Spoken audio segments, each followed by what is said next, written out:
Let's get peppy. Welcome to PEP 248. That's Planet Extra Podcast. I'm Chad Delaware, host of Planet America on ABC Australia, and this is an official podcast of the ABC. So say hi to the Ombudsman for me. On PEP, we cover all the stuff that's too nerdy for TV. If you listen, you can find us on YouTube at the PEP with Chaz and Dr. Dave channel, and you can find highlights there too as well. And we're on Facebook at the Chaz from Planet America channel. You also find timestamps and show notes in our blurbs. And if you leave a comment under our current episode video, we're likely to see it. You can also tweet us or blue skies at PEPCHASDRDAVE. That's at PepChaz Dr. Dave. If you want to chat to some fellow peppers, you can join our Discord server. It's on the screen now or in the blurb of the podcast. And you'll get replies to that, unlike the email, where you can contact me or Lucky the Lucky privately if you're very patient. I am going to reply to you eventually. I do see a lot of them. The address is producer at pepthepodcast.com. The address again is producer at pepthepodcast.com. I'm sorry. Please be patient. I'm just constantly chasing my tail. I'm in such a panic. I will get to them eventually. And do not forget to subscribe for all that peppy goodness. It really does help. The powers that be do look at those numbers. So subscribe. And we are recording this at 2:18 p.m. on Friday afternoon in Sydney, which is, what's that, 10:18 p.m. on Thursday night in America on the East Coast. So that means you're hearing this either on Saturday morning or very late on Friday morning. So I apologise for that. For now, let's turn to the man who will not raise the stakes in inconsequential views. I speak, of course, of Dr. Pepper himself, Dr. Dave Smith. Hi, everyone. I'm David Smith. I'm an associate professor at the United States Studies Centre at the University of Sydney. But I do not speak for either of those institutions when I'm on PEP. I only speak for myself. So when I say, for example, there are people who've been waiting for a reply to an email from Chaz since the 1990s, that's just coming from me. That is not coming from either of my employers. That is true. And I am grateful for Dr. Dave being the most patient man in Sydney as he waits for me to run into the studio 15 minutes late every single week like a headless chook going, okay, let's start. Oh my God. And look at him. Look how chilled he is. Yeah. Dave, you must be grateful for something to be this chilled. I am very grateful to see the end of Kristi Noem's tenure as Secretary of Homeland Security. Now, let me just be clear. I'm not thanking Trump for anything because it was Trump who put her there in the first place. Yes. It was Trump who was well aware of the fact that she had written a book bragging about how she shot a puppy in the face. It was Trump who saw that and thought, there's no way that this woman will ever become a towering political embarrassment. I should put her in charge of the area that is my strongest area in polling. Now, my interpretation of what's happened here is she's getting blamed for the fact that what was his strongest area in polling, which is immigration, is now a major liability for him. And it is utterly and symmetrically appropriate that someone who began this stage of her career by bragging about killing a goat has become a scapegoat. In my book, Dave, she is the goat. Yes. Absolutely. Well, she's certainly the goat of congressional hearings, I would say. This would have to be the thing that tipped Trump over the edge. Can we just see Tom Tillis asking Kristi Noem some pointed questions? The passage where you talk about killing a dog that was 14 months old. I train dogs, all right? And you are a farmer. You should know better. You should know that if you're going out to a hunting lodge and you're putting pheasants out and you're putting dogs out, you don't take a puppy out there. A 14-month-old dog is basically a teenager in dog years. You decided to kill that dog because you had not invested the appropriate time in training, and then you have the audacity to go into a book and say it's a leadership lesson about tough choices. Those are bad decisions made in the heat of the moment, not unlike what happened up in Minneapolis. I expect we're an exceptional nation, and one of the reasons we're exceptional is we expect exceptional leadership. And you've demonstrated anything but that in the time that I've seen you responding to the emergency in North Carolina and across the Southeast and acknowledging when mistakes are made. I want to submit this letter from the Office of Inspector General that cites 10 different instances under Ms. Noem's leadership where they've been misled and not allowed to pursue investigations that they think are critically important. Does anybody have any idea how bad it has to be for the OIG in this agency to come out and do this publicly? That is stonewalling, that's a failure of leadership, and that is why I've called for your resignation. Can I just interrupt for 1 second to say that is a very welcome tone from Tom Tillis. Yes. That I would love to have heard from him sometime before he was just about to leave Congress because he's getting primaried and he just gave up. Yeah. Tom Tillis seems very angry and exercised about the dog incident with Kristi Noem, which is interesting because that book came out, last year, 2024? 2024. Okay. When did Tom Tillis vote yes for Kristi Noem to be the DHS secretary? 2025. Yeah, isn't that interesting? If he's so worried about the dog story, then what? If he's so angry, so furious about it, then why did he vote for her? That is a very good question, Chaz. But I think what a fraud! That sort of thing is the barometer of how far Kristi Noem had fallen in the estimation of Republicans. Now, admittedly, good old Thom, he is on his way out. But still, the fact that was coming from a Republican in the Senate, that was pretty striking stuff.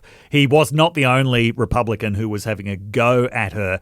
And it wasn't even the stuff about the dog that was the most damaging for her. What was probably the most damaging for her was that she claimed under oath that Donald Trump himself had signed off on a $220 million ad campaign, which we're going to see in a little while, heavily featuring Kristi Noem. And when you watch that ad, I challenge you to explain where the $220 million went. She certainly couldn't, but she claimed that Trump had signed off on it. Trump said he didn't. Trump said he had nothing to do with it. So either she's lying under oath or Trump has just thrown her under the bus. Very much looks like the latter. Well, possibly, I was going to say possibly both. Yes. Sorry, I shouldn't have presented that as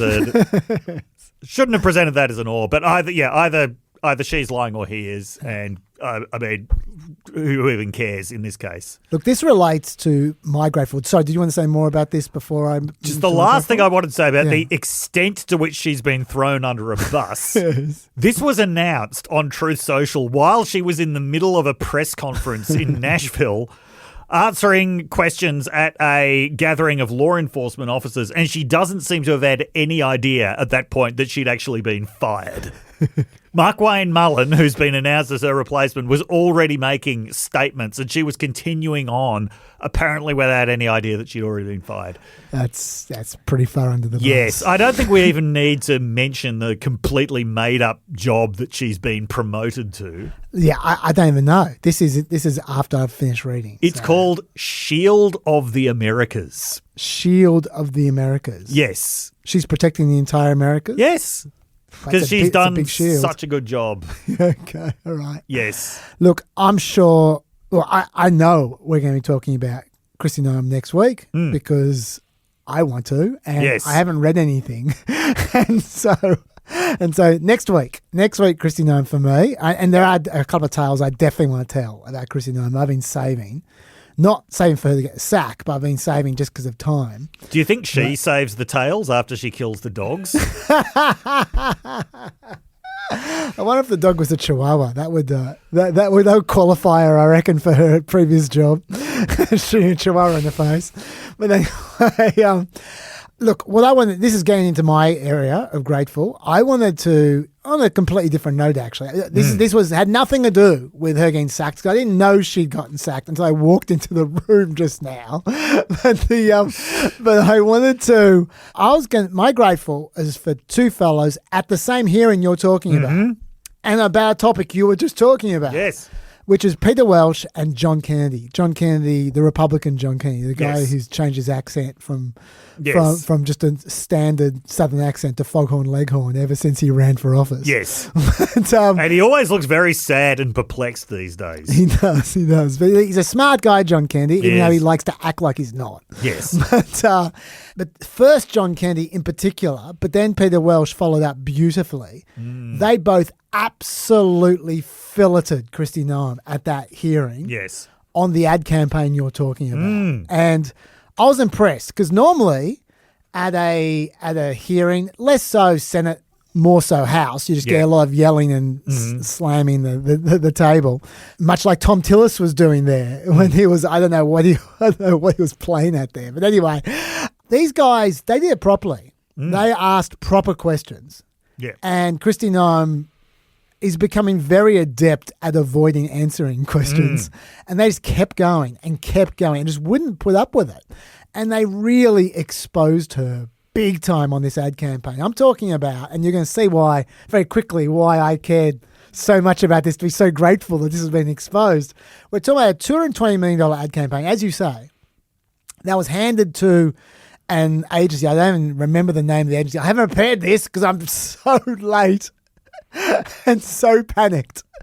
But I don't remember the name of the ad agency, but I certainly remember who was behind the ad agency.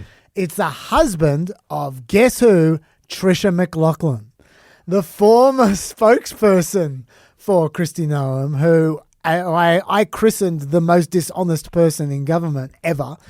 Her husband got this no bid contract, which wasn't meant to be no bid, by the way. It was meant to be bid, but they decided to turn it into a no bid contract for some reason. Even though Kristi Noem denied it until John Kennedy pulled out the document.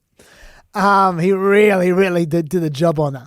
And they awarded it to Tricia McLaughlin's husband and his agency. The agency, by the way, which off the top of my head, I think it was formed 11 days before they received a $220 million advertising contract. Do you remember how much fuss Republicans made about that environmental group? It's loosely related to Stacey Abrams a few years back. I don't even remember that. And at the beginning of last year, the energy not the energy minister, so you can see I haven't prepared this. The environment minister dug up a $20 million contract that one of the companies loosely related to her, which had only formed recently. I could vaguely remember this.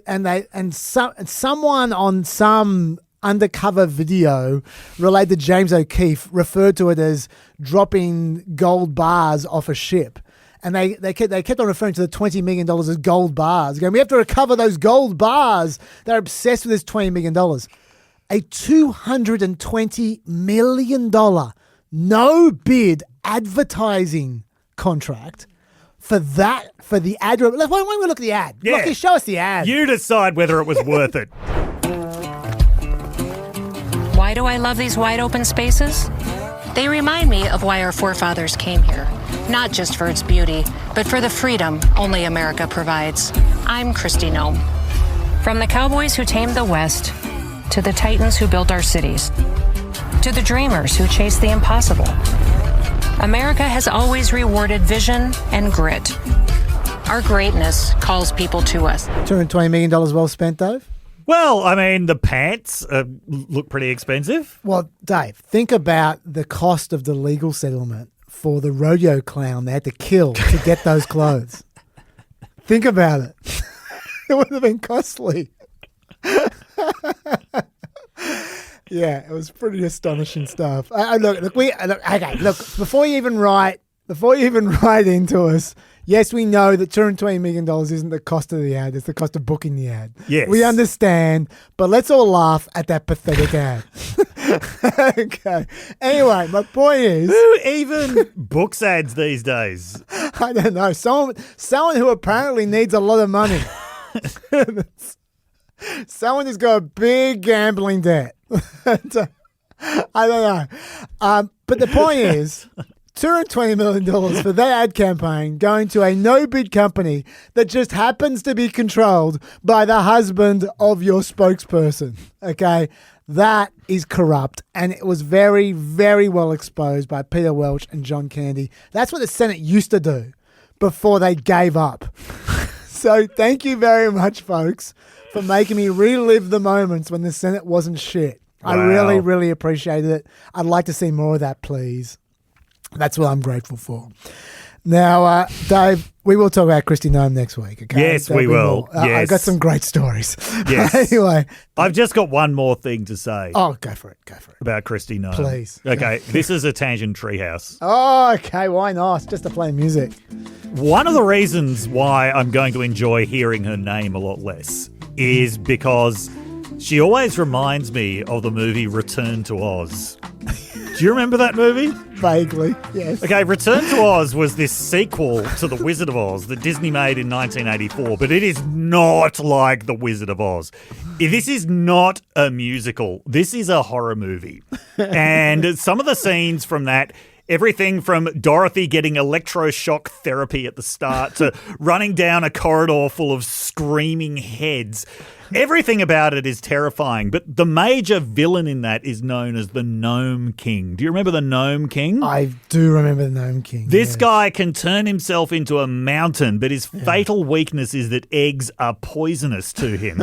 And because one of her companions is a chicken and the other one is a wind-up robot who goes by the name TikTok, yeah, he's desperate to get rid of her. Anyway, so I'm very happy to see the back of the Gnome King. It is possible that she was riding that horse in front of the Gnome King. It is entirely possible. It might not be Mount Rushmore. Yes. Anyway, you should watch Return to Oz if you don't want to sleep again.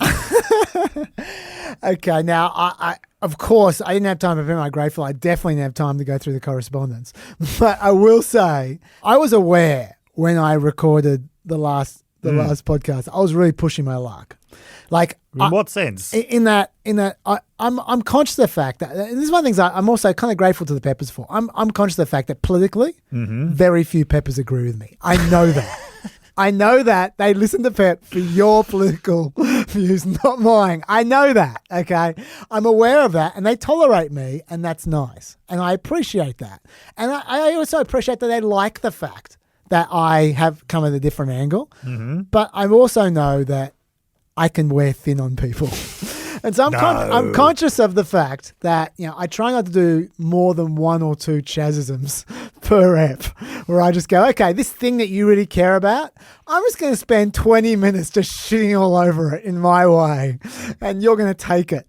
I am aware that can wear thin. And last week, I did 3 of them.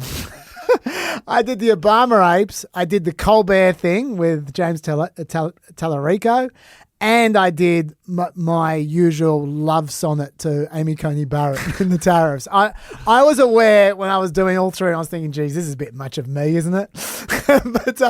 but the fact is, yeah, every single one of them got a response.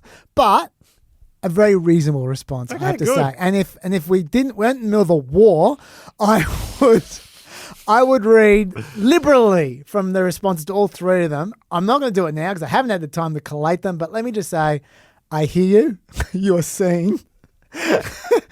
I get it. And they also know that they can rely on your self-flagellating tendencies. That is true. That's probably part of why if someone writes a positive comment, it's probably not going to see the light of day. Well, I never read them. But if someone criticizes Chaz's politics, that's instant fame.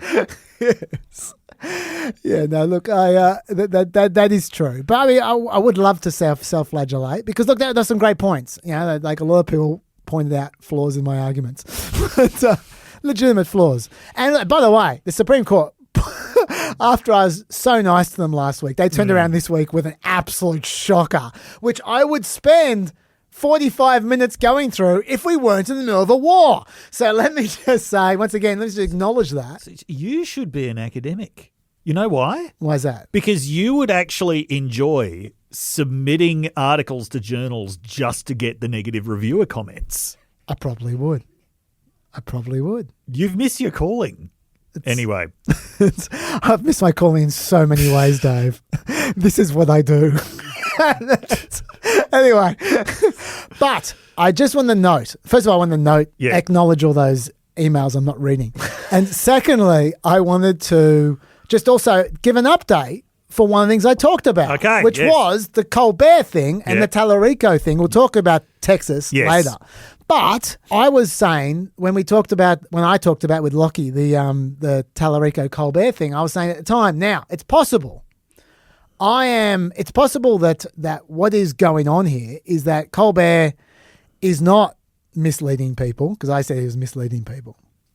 So it's possible that he's not misleading people, that actually CBS is really dicking people around. Or rather, maybe CBS is dicking people around and he's misleading people. But this could be all about Paramount trying to buy Warner Brothers. Some people have said that Paramount were trying to suck up through the dicking around with Tallarico and Colbert in a bid to suck up to Trump to get access to Warner Brothers, because they were having a bidding war with Netflix over who was going to pick over the carcass of Warner Brothers, right? And this week, Netflix pulled out.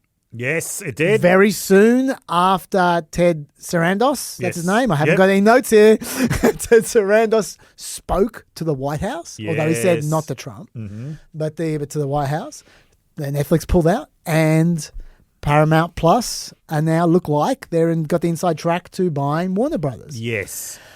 So cynics would say, yes, this just confirms what we were saying. And the whole Colbert thing was all about commercial consolidation, all the rest of it. Maybe it was. I can't read these people's minds. For what it's worth, I want to quote Sarandos, who I wrote a quote down quickly on my way in here in the Uber. He said, we had a very tight range that we'd be willing to pay and made that offer back when we closed this deal. I'm happy where we got in and I'm happy where we got out, he says. I don't know that there was growing political resistance, talking about the idea of Trump putting pressure on him. It was a growing narrative of political resistance, but we're on a normal regulatory path. This story has been fed out for everybody, but it's just not accurate. We were not only involved with the DOJ, we were involved with 50 regulatory bodies around the world. These things have been going exactly the way they should. He said Trump stayed completely neutral on this. The truth of it is someone was going to lose it for $1, and the quicker you accepted that, the better. Now, you might not believe him. You might think he's just playing nice. He could well be. I actually believe him, and I'll tell you why I believe him. Oh, I should also note, by the way, it wasn't just the conspiracy theorists weren't just talking about the Colbert thing. They also talking about the Susan Rice thing. Yes. Because Trump literally days before Netflix pulled out ordered them to get rid of Susan Rice, because Susan Rice said that they were on some talk show. She said that Democrats were going to take vengeance on companies that were dealing with Trump. And Trump said, get rid of her. And Netflix did not get rid of her. No. Then they had their meeting and then Netflix pulled out. So some people said, oh, look at that. It's all about Susan Rice. I think the numbers are very easy to look at. Netflix bid $83 billion for most of Warner Brothers, not all of it. Yeah. Paramount bid $111 billion. They originally bid like $40 billion less. Yes. And they went way over the top. Netflix is worth $320 billion. Paramount is worth $25 billion if they're lucky. Probably more like $10 billion. Yes. They got a buttload of Qatari money to pay for this. Yes. Right, so they're going to have a huge debt load. And the quotes I've seen from Sarandos, he's basically saying, good luck, guys. I might be back in a few years to pick over your carcass. Yeah. Certainly the analysis I've read suggests that Warner Brothers is a very expensive portaloo perched precariously on the edge of a very high cliff. Yeah. Yeah, and they've just bid so much money. It is an incredible amount. Of course Netflix pulled out. Why would Netflix bid an extra $30 billion?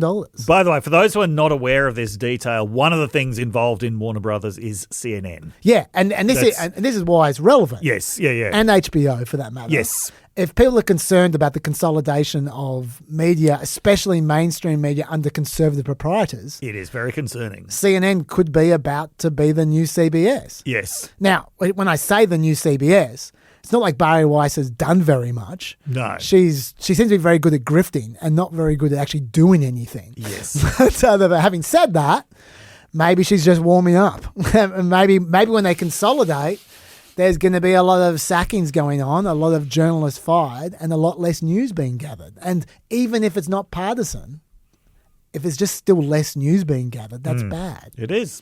So I'm not saying this is a good news story. I'm just saying it might not be about politics. It might be about a magnate who's in over their skis and doesn't know what the hell they're doing. There might be the new, what was it, the not new Alan Bond Channel 9 situation. Oh, yes. Where Kerry Packer does, hey, here you go, Alan Bond, and then he's back a few years later. Yes. Might be one of them. Kerry Packer famously said, you only get one Alan Bond in your life, and I've had mine. I just want to update you guys because we did talk so much about that last week. It does behove me to just update you on what's going on there. Let's talk the war. Enough of all this crap. Okay. All right. So, Dave, why don't you start us off on where we're at with this war so far? Okay. So far, there are, according to Iranian sources, more than 1,000 Iranians dead, along with about a dozen Israelis, 6 Americans, and some number of people in Arab states as well. So I would say that's where we are at the moment. Obviously, Ayatollah Khamenei, the supreme leader of Iran, is dead. Yep. The United States and Israel are claiming that there are 48 members of the Iranian leadership, both military and civilian, dead. They claim they got them in the first hour. They claim they got them in the first hour. Yeah. The US says that it's hit more than 2,000 targets, sunk 20 Iranian ships. Yep. So Iran has been hit very, very hard. But what Trump was looking for in the opening hours of the war, which was for the Iranian people to rise up and seize control of the government, has not happened. No, it hasn't. And you missed an important stat there. Yeah. You gave us the casualties, you gave us airstrikes, you gave us ships. These are all important stats. Yes. But you missed the number of Lindsey Grahams that are extremely happy at the moment. Oh, yes. And that number is 1. Yes. There's a new dawn coming in the Mideast. There's an opportunity for the region to build on the Abraham Accords started in President Trump's first term. This is the most significant thing that's happened in my lifetime. It's the most significant thing that's happened in the Mideast in 1,000 years. The gold standard for Republican foreign policy is no longer Ronald Reagan. It is Donald J. Trump. This is Lindsey Christmas. Yes. It's like he's been drunk on air all week. But also, can I just point out, and this is not going to be the first time we point this out, can I just point out how much this sounds like a George W. Bush supporter in 2003? Oh, yeah. Like, we are completely reliving this moment in so many ways. It's unbelievable. Yeah, I am starting to feel old just seeing these recurring patterns. Yes. Yeah. So the uprising has not happened, and Trump already seems to have given up on the idea that it will happen, except there is now news very recently that the United States is arming Kurdish groups. Yeah, I was going to get Which to again, it sounds very, very familiar. Yes, it does. Yeah, I'm not sure if that's going to lead to an uprising so much as a civil war, but we'll get there. Yes. We will get there. We will definitely Can I get also there. note, just in terms of just general stuff, Yep. we've also got tens of thousands of people stranded across the Middle East. We do. Who have no way of leaving, including thousands of Americans. Well, embassies are shut. I'm pretty sure the Americans have had less help than anyone from their governments. Yeah. Like, every other government seems to have at least managed to organise 1 or 2 evacuation flights or something. You're hearing about this with every other nationality. Not with Americans. I think Caroline Leavitt made some very vague claim that, we're going to organise some flights as they become available. No flights have become available. The way things are going, Yes. especially, and we'll get into the tactics of Iran in a second. The way things are going, Yeah. with Iran firing so much into the neighbouring Middle Eastern countries, there's a chance there'll be more American civilian casualties than soldiers. Yeah. Because they're just sitting there. There's nowhere for them to go. No. And Iran's just firing a lot of missiles into the neighbouring Gulf states. Yeah. Where these Americans are just sitting there, just stranded. Yes. So I guess we'll see. Yes. Also, just as a very recent update, there was going to be an event in Iowa, a Top Gun-themed fundraising event in Iowa featuring Pete Hegseth. Pete Hegseth. You can call him Pete Hegseth. Yeah. With Congressman Nunn. But Congressman Nunn, it was going to be called Top Nunn. Oh, that's good. He represents the district that houses the base that the 6th Army reservists who died were from. They're all from the same district. They're not all. 2 of them are from Iowa, but they were all from that base. Oh, right. So Top Nunn has been cancelled. Oh, dear. Oh, dear. And the other thing we should say about just the general state of affairs at the moment is that early on, Canada and Australia provided support, or at least moral support for America, not military support. France early on was opposed to the operation, but then they changed their mind to a certain extent with the UK and Germany now all leaving themselves potentially open to conducting strikes themselves in Iran. Yes. I don't believe any of them actually taken the step yet. But that's kind of where we are in terms of international. The Middle Eastern countries are a bit interesting. We'll get to them. Yes. Yeah. Notably, Spain has been very, very critical. Trump doesn't like them. Adamant the United States will not be allowed to use any of its bases. Yes. And in typical Trump administration fashion, at some point in the last few hours, Carolyn Leavitt just said, "Oh, no, Spain's agreed to cooperate now." Yes. And the Spanish foreign minister said, "No, we have not." And when he was asked by a reporter, well, why would she say that you've agreed to cooperate? He said, "She may be the White House spokesman, but I am the foreign minister of Spain." Yeah, so Spain not cooperating. Yeah, I think he wins that battle. Dave, let me put to you. You can start talking Iran strategy yourself, or I can put to you what I think Iran strategy is, and then you can take it from there. Mm-hmm. Okay. To me, it seems like Iran has, and this is just observing from afar, has 2 main strategies. Mm-hmm. One is unending attack everywhere. Yep. They appear to be making no effort to look for a ceasefire or outreach at all. Yep. Trump's talked about outreach a number of times. Yes. And they have just gone, no. No. Just flat out, no. Yes. It seems to me, once again, observing from afar and what I've read, that they think America doesn't truly believe they're prepared to go the distance after the last conflagration last year. Yep. And they very much want to communicate to America that they are in it for the long haul. Yes. And so they're not going to be stepping down for a while, regardless of the cost. Meanwhile, they're not focusing on just America and Israel. No. But US bases across the region, including friendly and neutral Arab countries, like I said. In fact, they seem to be focusing on the friendly and neutral Arab countries. Yes. It seems to me that they have basically decided that they've got no hope of getting many missiles into Israel. Israel's pretty protected. Yes. And they also know Israel's pain tolerance is very high. But they do think, I think, that they can run up the cost against America and the local Gulf states in particular, knowing the Gulf states are the least defended areas. Yes. And if they take some punishment, their local populations will probably demand that America stop the war. Yes. And that's a pressure point for America. Yes. They also know America is sensitive to US deaths. And the best way to get those deaths is to attack them in the Gulf states rather than in ships and in Israel. Yes. And also to try and create as much economic harm for America as well, which we'll get to as well. That's one strategy. The other strategy I'm seeing is a bit of a rope-a-dope for America's air supremacy. Yes. Where they're trying to outlast America and Israel's super expensive weaponry by absorbing the punishment as much as they can. There's no armada of 50 missiles being sent at once like there was last year. They just keep them coming at a constant low-level stream of cheap missiles and drones that probably don't create that much damage, but just suck up defensive capability. Yes. Knowing that they can keep on replacing their cheap missiles and drones faster than America and Israel can replace their defensive capabilities. Yes. And Iran hope over time that makes their attacks more effective. Yes.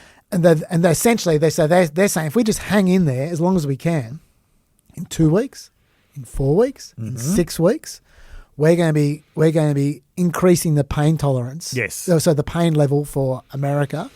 And we'll be able to do more damage as well. Yes. That seems to be my summary of what I think their strategy is. What do you think?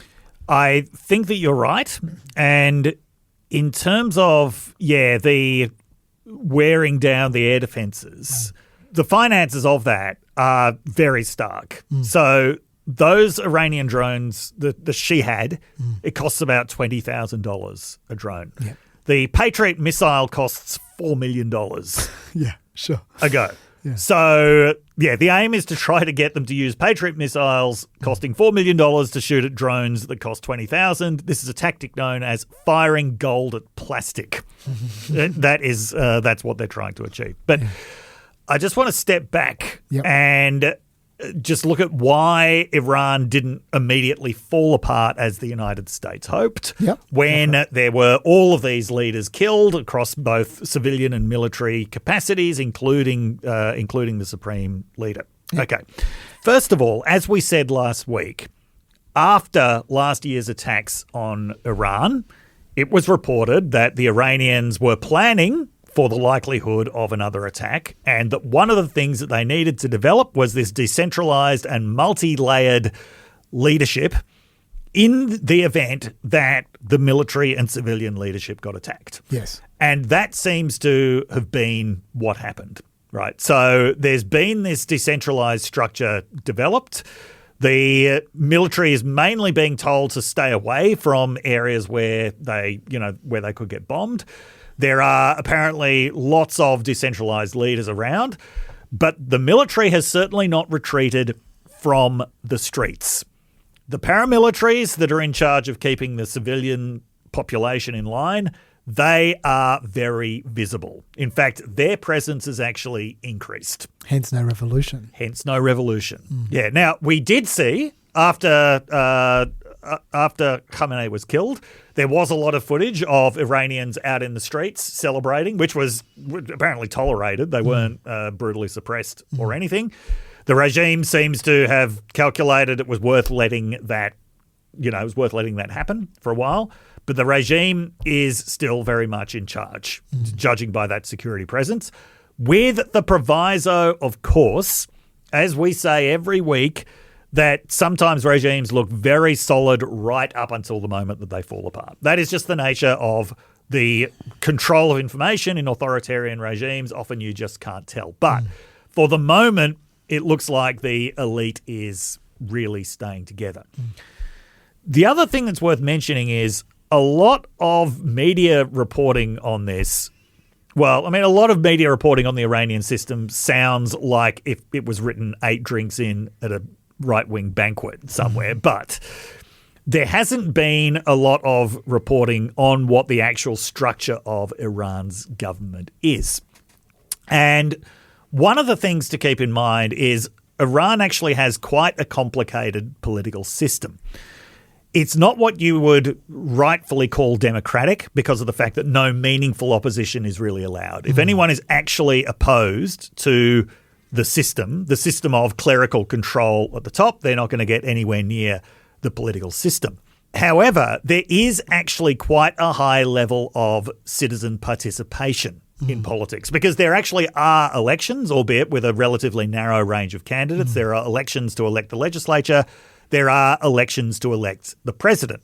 I saw one description of the Iranian system as the constitution supplies the choreography, but the clerical military establishment supplies the music. And that's a very good description of what's going on. The whole nature of the regime is very much set by the clerical leadership, that is by the imams who are ultimately in charge, and by the Revolutionary Guard, which is the part of the military that is specifically devoted to upholding the ideals of the revolution. However, day-to-day government is very much done by the executive and the legislature, most of which is still intact. Like the president is still there. There have been some ministers killed. The defense minister was killed.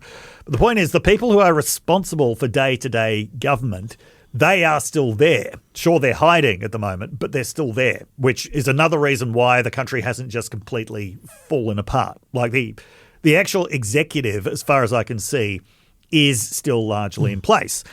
And the executive is actually consequential. They aren't just puppets of the clerical rulers. They're actually quite consequential in foreign policy. The big shifts in Iranian foreign policy have happened when presidents have changed. There have been some pretty significant differences between leaders like Ahmadinejad, who were really just hostile to the West and really dedicated to building this anti-Western coalition, between people like him and Ruhollah, who was the one who negotiated the Joint Comprehensive Plan of Action with Obama, right? So that those foreign policy shifts are actually pretty significant, and the economic policy shifts are pretty significant as well between presidents. So yes, even though the whole basic nature of the regime is a clerical one, where it is ultimately determined by the supreme leader, of which there have only been two in Iranian history, Ayatollah Khomeini followed by Ayatollah Khamenei, still the actual day-to-day running of the government is not in their hands. Right, and this is one of the reasons why Iran hasn't completely collapsed. I was going to say also, day-to-day running a government, I believe the IRGC plays a bit of role of that as well, and they're still around. Yeah. No, it definitely does. So the thing is, nobody should have expected the whole thing to collapse just because the supreme leader was removed. Is the point that I'm making. This is not like one of those very fragile dictatorships that are just based on a cult of personal rule where everyone's going to run away the second that they see that the dictator is dead. I don't even know that dictator is an exactly appropriate term for Ayatollah Khamenei, given the fact that he actually was not doing day-to-day government. It's not like his orders were determining everything. In fact, when the Obama-Iran nuclear deal was being negotiated, Khamenei stayed out of it altogether. He didn't even make a comment. He might have made one very vague comment on it. And just a little illustration of how this works.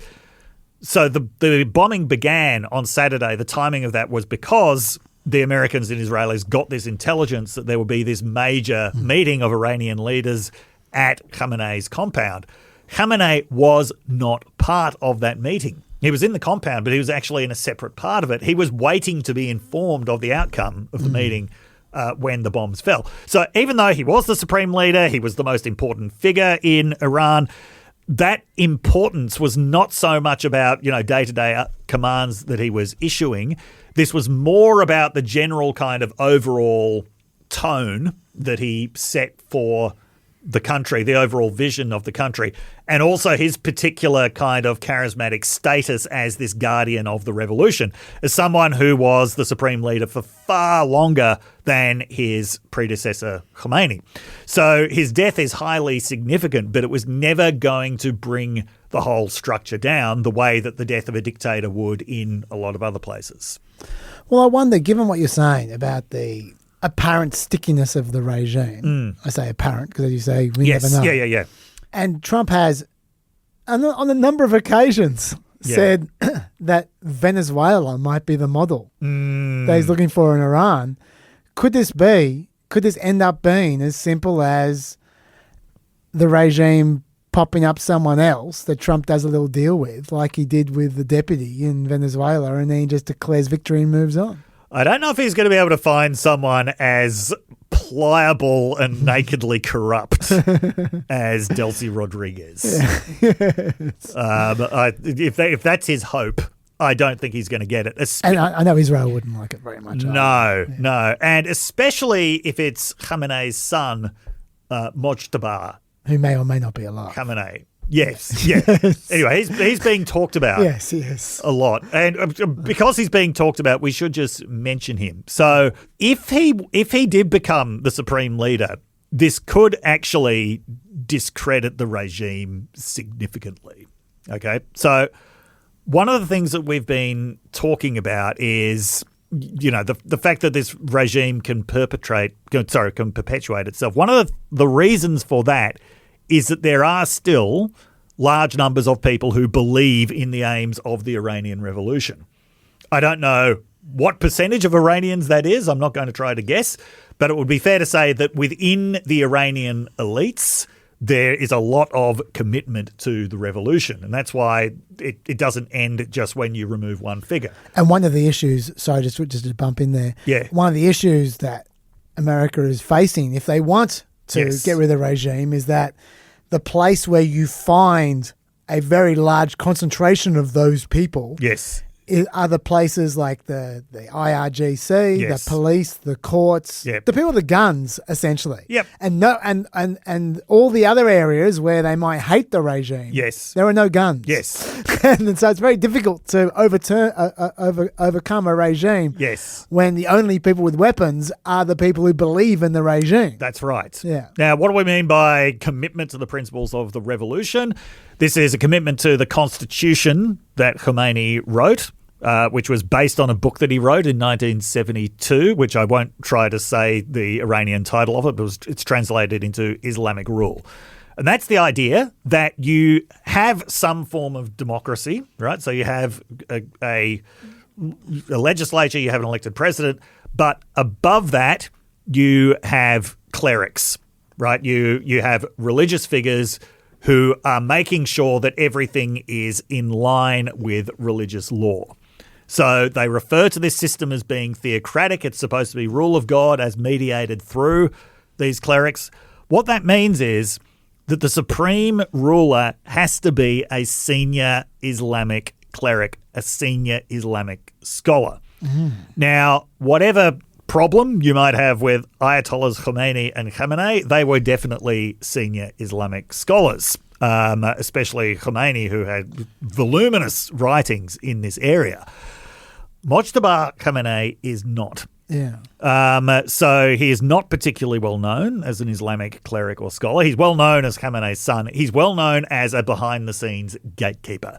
He's got very close ties to the Iranian Revolutionary Guard. But he was only recently made an Ayatollah, that's the most senior level of cleric, which would entitle him to become the supreme leader. And he was not made an Ayatollah because of his qualifications as a scholar. He was made an Ayatollah because Khamenei probably wanted him to be his successor. Now, that would be, some observers say, actually a significant blow to the credibility of the revolution if he were to become the next supreme leader. Because Khamenei was actually, he was, quite respected as an Islamic thinker, also as somebody who, like Khomeini, had to manage all of the different factions within Iran. This quite kind of delicate balance. He was also, I only discovered this week, preaching weekly across the entire Middle East. Yes, not just Iran. Like he was a respected Islamic figure across the Middle East. That was what gave him legitimacy. If you've got a system that's theocratic, you have to have somebody who is credibly channeling the will of God. There are serious concerns about whether his son, who is not very publicly well known at all, who doesn't have anything like the same kind of weight as a cleric or a scholar, who is only really there because he's Khamenei's son and because of his links to the Revolutionary Guard, that he does not have the credibility. Furthermore, one of the things that the Iranian Revolution overthrew was dynastic rule, right? It overthrew monarchy because monarchy is incompatible in many ways with Islamic law. Even though there are a lot of monarchies in majority Muslim states, including in Saudi Arabia, they're always pretty nervous about the way that the really Islamic parts of the population view them, right? And they have to do a lot to maintain their credibility. The Saudi royal family almost lost it in the late 1970s when holy sites were seized by Muslim militants who saw their rule as being un-Islamic. So appearing to start a quasi-monarchical dynasty, that's probably the beginning of the end for the credibility of the revolution. Now, you could say, and I'm sympathetic to this, how much credibility does the revolution even have left at this point? Yeah. given the fact that you would, people, one of the things that the revolution was about was safeguarding and securing basic standards of living for Iranians, which have just collapsed in recent years. There have also been observations made, especially by more secular-minded opposition figures, that Iranians seem to be actually bucking certain aspects of religious rule, including religious dress. So you could make the argument, look, the credibility of the revolution is dead anyway. I don't know. As I say, because of the very strict control of information in Iran, it's quite difficult to get a handle on who supports the revolution and who does not. But there is some possibility that if Khamenei's son becomes the supreme leader, albeit it might make the most sense in the short term in terms of regime stability, but it could be the final nail in the coffin of regime credibility. Could be. Although I do repeat that there are question marks over whether he's alive. Yes, there are question marks over he's alive. And Trump has said that he doesn't want him. Trump has said he should have a role in picking who gets to be the supreme leader of Iran. I'm not sure that's going to happen. Yeah, we'll come back to how many statements by American officials are basically terrorist recruitment videos. Yeah. Trump should understand. Making this guy the supreme leader sounds like making Don Jr. president. It does. I should say as well, by the way, that the fact that there's a certain sector of the media he keep on harping on over whether this guy's alive or not makes me wonder whether the reason they're doing that is not because they think he's dead, but because they want him to pop his head up so they can kill him. Well, yes. That's what I'd be concerned about if I were him. Yes. At the moment. So Israel also claimed that it struck a meeting of the Council of the Assembly of Experts, yes, which is the 88 experts. Yeah, so this is the group that is popularly elected that chooses the supreme leader.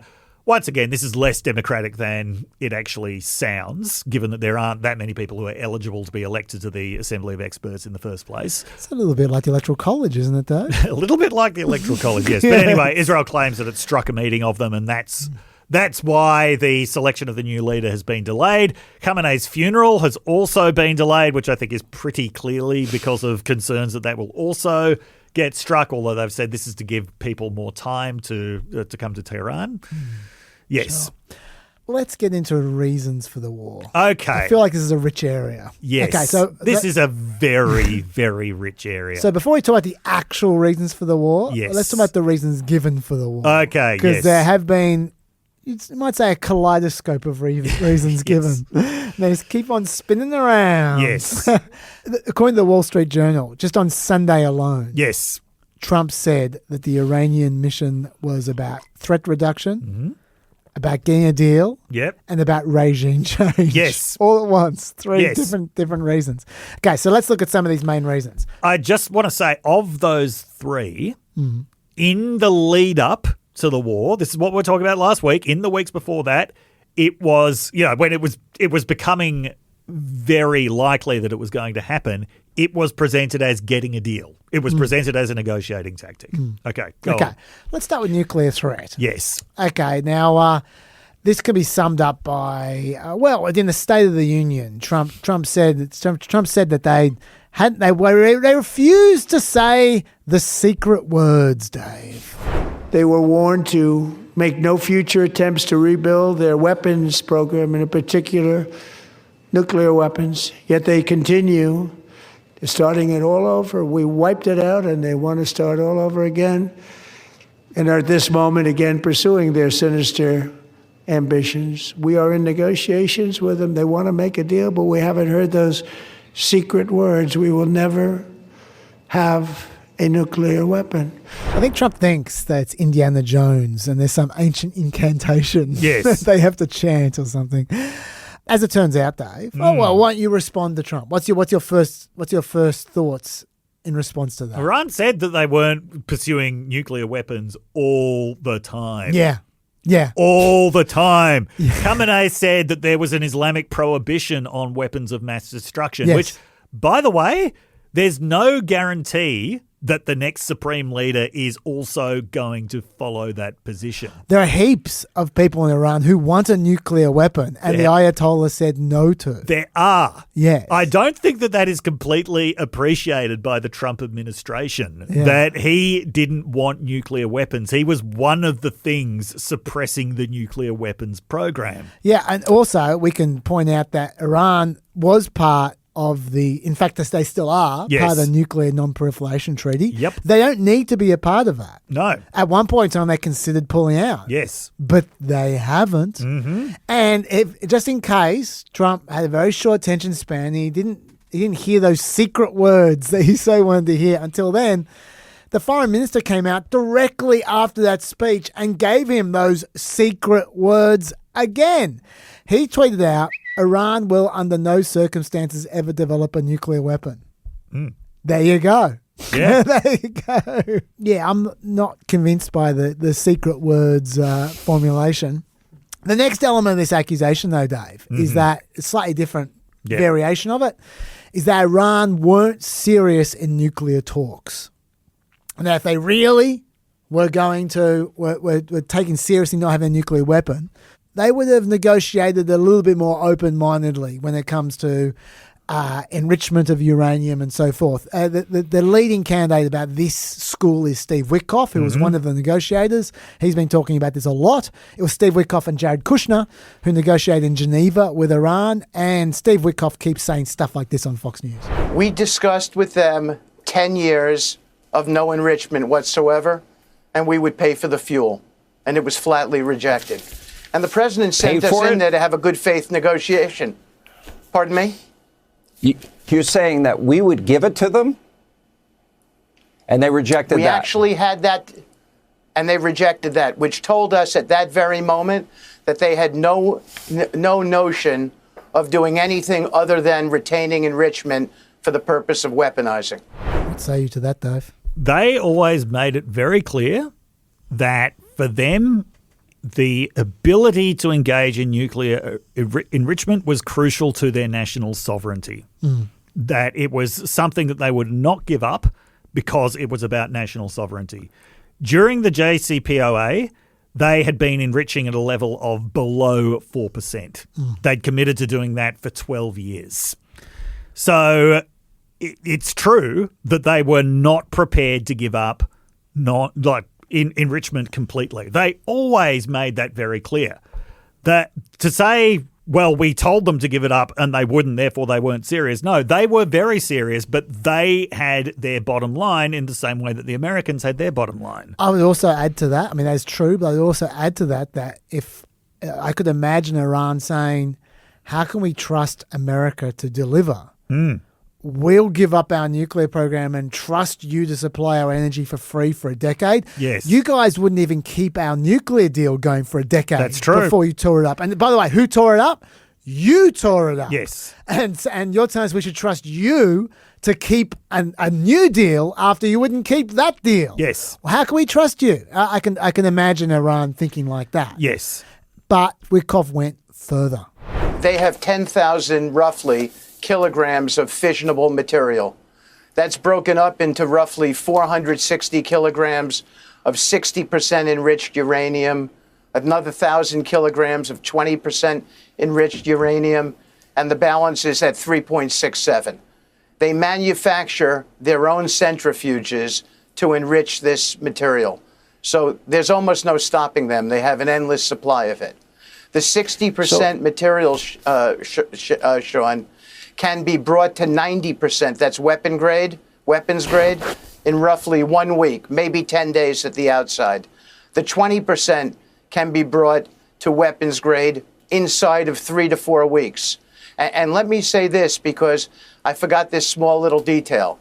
In that first meeting, both the Iranian negotiators said to us directly, with no shame, that they controlled 460 kilograms of 60%, and they're aware that that could make 11 nuclear bombs, and that was the beginning of their negotiating stance. So that's they were proud of it. Dave. it's beginning to sound a lot like 2003 again. That's a good call. Just days away from being able to make a nuclear weapon, even though Trump said that the nuclear program was obliterated. Well, he said there was obliterated back in July. There's a lot of time to come back from that. Look, let me just say a couple of things on this. I've got no idea how this information was presented in the talks. Witkoff seems to be putting a bit of mail on it, talking about how they have no shame. They're proud of it. In another grab, which I didn't play, he said they boasted about it. So it sounds like there's a bit of an agenda there, which I will be coming back to. Meanwhile, the Omani foreign minister, who was mediating the talks, said that a peace deal is within our reach and that Iran had agreed to give up its stockpile of enriched uranium. Who's telling the truth? There's no way we can know. No. You just pick the guy you like, you know? Yes. But it's not a surprise that Trump gave up on peace talks if that's the information he's getting. Number one. Number two, let's say he's right. Let's say it's been 6 months. I mean, the obliterate thing. Yeah, I'll play a grab. Hey, let's play the grab right now. The United States military obliterated Iran's nuclear weapons program with an attack on Iranian soil known as Operation Midnight Hammer. There you go. He said that a million times. In January, he even said America had obliterated Iran's enrichment capability. Not just the nuclear weapons, but the enrichment capability. Yeah. But let's say they're boasting about that. They've got no shame. They have all this enriched uranium, 11 bombs. Let's say they got 1 trillion bombs worth of uranium just sitting there ready to be enriched for that last step. Is there any evidence that Iran have a live weapons program that's currently enriching that uranium? Nope. Is there any evidence that they're making a bomb? It's one thing to have enriched uranium. It's nothing to have something to put it in. So, and a missile that can reach America. Because remember, this is about America. I see no evidence of any of that.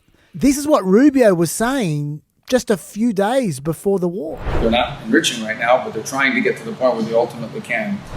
So they're not enriching uranium. They're just hoping to get to the part eventually where they can. Right. There was an intelligence assessment that said Iran was decades away from developing an intercontinental ballistic missile. I think you might be exaggerating. Yep. 2035 is exactly 10 years away. Okay. Fair enough. 9 years away. Fair enough. 2035 is when the Defense Intelligence Agency said they could have an intercontinental ballistic missile if they keep on going at their current rate. But we don't even know if they're trying to. No. That's the thing. Like Rubio's saying, they haven't even begun yet. Yeah, David. Can we just go back to that photo of Witkoff and Kushner with the Iranian negotiators? Let's just go back to this photo. Okay. How completely out of their depth do those two look? Let's remember their only credentials are that Jared Kushner is Donald Trump's son-in-law and Steve Witkoff is a real estate guy who impressed Trump with his negotiations over shopping centres. They're the best of the best, according to Trump. Yeah. Now, all of the things that Witkoff was complaining about, what's remarkable is the supposed bravado, these supposedly maximalist demands that Iran was making. That's all the kind of stuff that Trump recommends in The Art of the Deal. That's how you're supposed to negotiate. I hadn't even thought of that. You know, doing the pearl clutching. Like, they bragged about it. Come on, guys. I'm glad you brought that photo because I didn't realise just how well hydrated they were. That's good. It's good. And no wonder they got such great skin. Can I just note as well? Yeah. If this war was about stopping the nuclear threat, let's say if we look at this claim and take it at face value. Yes. Don't you think they would have bombed Iran's nuclear sites at some point in the last week? Because they haven't. They have not. At least as of Wednesday. I'm a couple of days behind. Yeah. As of Wednesday, the UN International Atomic Energy Agency Director General Rafael Grossi has said that they haven't attacked any Iranian nuclear sites to his knowledge, and that's his job. And there is one other irony I want to know about this nuclear threat argument. The original nuclear deal had many flaws, Yes. but it at least kept mechanisms where the world could keep an eye on the Iran That's exactly nuclear right. program. Visibility of the supply chain, among other things. Yes. Exactly. By tearing up the deal, Trump sent us down this path. Yes. And ironically, Yes. the people who always wanted a war with Iran in the first place were the ones who insisted that the nuclear deal would lead to disaster and so it should be torn up. Yep. And by tearing it up, they've gotten their war. They have. Worked out great for them. Yes. In fact, they are very happy if you see Lindsey Graham from before. They're extremely He's a happy. happy chappy. Okay, so do you have anything else to say about the nuclear threat argument before we go on? Nope. All right, let's go to the missile threat. Yes. / imminent threat. At the State of the Union, Trump said America was subject to an imminent threat from Iran's missiles. They've already developed missiles that can threaten Europe and our bases overseas, and they're working to build missiles that will soon reach the United States of America. Soon reach the United States of America, Dave. I suppose we've already talked about this, haven't we? We have. The Defense Intelligence Agency. 2035, guys, which isn't decades, No. but it's a long way away. Rubio also, he had a comment which I want to highlight. Mr. Secretary, last night the president said that Iran was working to build missiles that will soon reach the U.S. Can you clarify if the U.S. assessment is Iran is actively seeking that capability? Oh, And yeah, yes. How far away are they? Well, I won't speculate as to how far away they are, but they are certainly trying to achieve, and this is not new, they're trying to achieve intercontinental ballistic missiles. For example, you've seen them try to launch the satellites into space. You've seen them increasing the range of the missiles they have now. And clearly they are headed in the pathway to one day being able to develop weapons that can reach the continental U.S. I think it's worth counting all the qualifiers Yes. that he just said then. Okay, in particular, the key sentence I've written out word for word. Yes. Now I'm going to read it, and I'm going to hit the qualifiers. Yes. Each qualifier as it comes. Okay, Yep. so you can count if you like. Yes. They are headed in the pathway to one day being able to develop weapons that could reach the continental US. So by my count, that's six kinds of rhetorical distancing in one sentence. Kevin Bacon is closer to developing intercontinental ballistic missiles than Iran is. All I can say is I am positive that Marco Rubio sleeps a lot more than you do, but he would kill to have that kind of energy reciting one of his own sentences. Yeah, he does give it lackadaisical at times. He really does. Yes. Look, one of the things that I want to draw attention to, which again is very much like 2003, is the kind of outraged claims that are made, like they can hit American troops with their missiles without thinking. The ones in the Gulf. Well, yeah. Exactly. Yeah. They can hit American troops in this, without thinking about the question, why are there 30,000 American troops in the Gulf? Wasn't that one of the things that Trump supporters didn't like? Yeah. In, the forever wars? Yeah, I thought so. But all of a sudden, it's really important to attack Iran to make sure that we can keep 30,000 American troops in the Gulf completely safe. Yeah. There are even more basic questions at stake, like, is it really fair that a certain group of countries gets to have nuclear weapons and no one else does? Now, okay, that's not a question to be resolved now. There's a lot to be said for and against the nuclear non-proliferation regime. But given that, one of the regimes that has got them is Russia, like not exactly everybody's idea of a responsible global citizen at the moment. A lot of people don't see either the United States or Israel as a particularly responsible global citizen. North Korea? Yeah. A lot of people would ask, why is it that Pakistan and India have... I don't think that these are just naturally seen by everyone as, of course, this group of countries should have them and nobody else should. I'm not in favour of anybody having any more nuclear missiles, but I'm not particularly in favour of the countries that have them having so many of them as they do. But once again, that's a question that never gets asked here. The idea that Iran must never be allowed to have a nuclear weapon with its implicit sort of counterpart that and is completely righteous that all of these other countries have nuclear weapons. I've just got to say that is not a completely unchallengeable kind of normative statement. That's a fair point to make. Yeah. But on the ballistic missiles, not the nuclear missiles, Yes. I should say that Iran openly say that they don't want long-distance ballistic missiles. No. Like, Rubio vaguely asserted it there. Yep. But the Iranian foreign minister said on Indian TV last week Yeah. that Iran had deliberately limited their ballistic missiles to a range of no more than 2,000 kilometres. Mm. And I see no evidence other than that. Yep. Like, try and contradict that. Mm. And he said the reason for that is because they're using their missile arsenal for deterrence. Yes. And so they don't need more than 2,000 kilometres. Mm. We should also note Trump, for someone who is playing up the missile reason, Yeah. he's not even pretending there's any threat to America from Iran's missiles in the letter he sent to Congress with No. his reasons.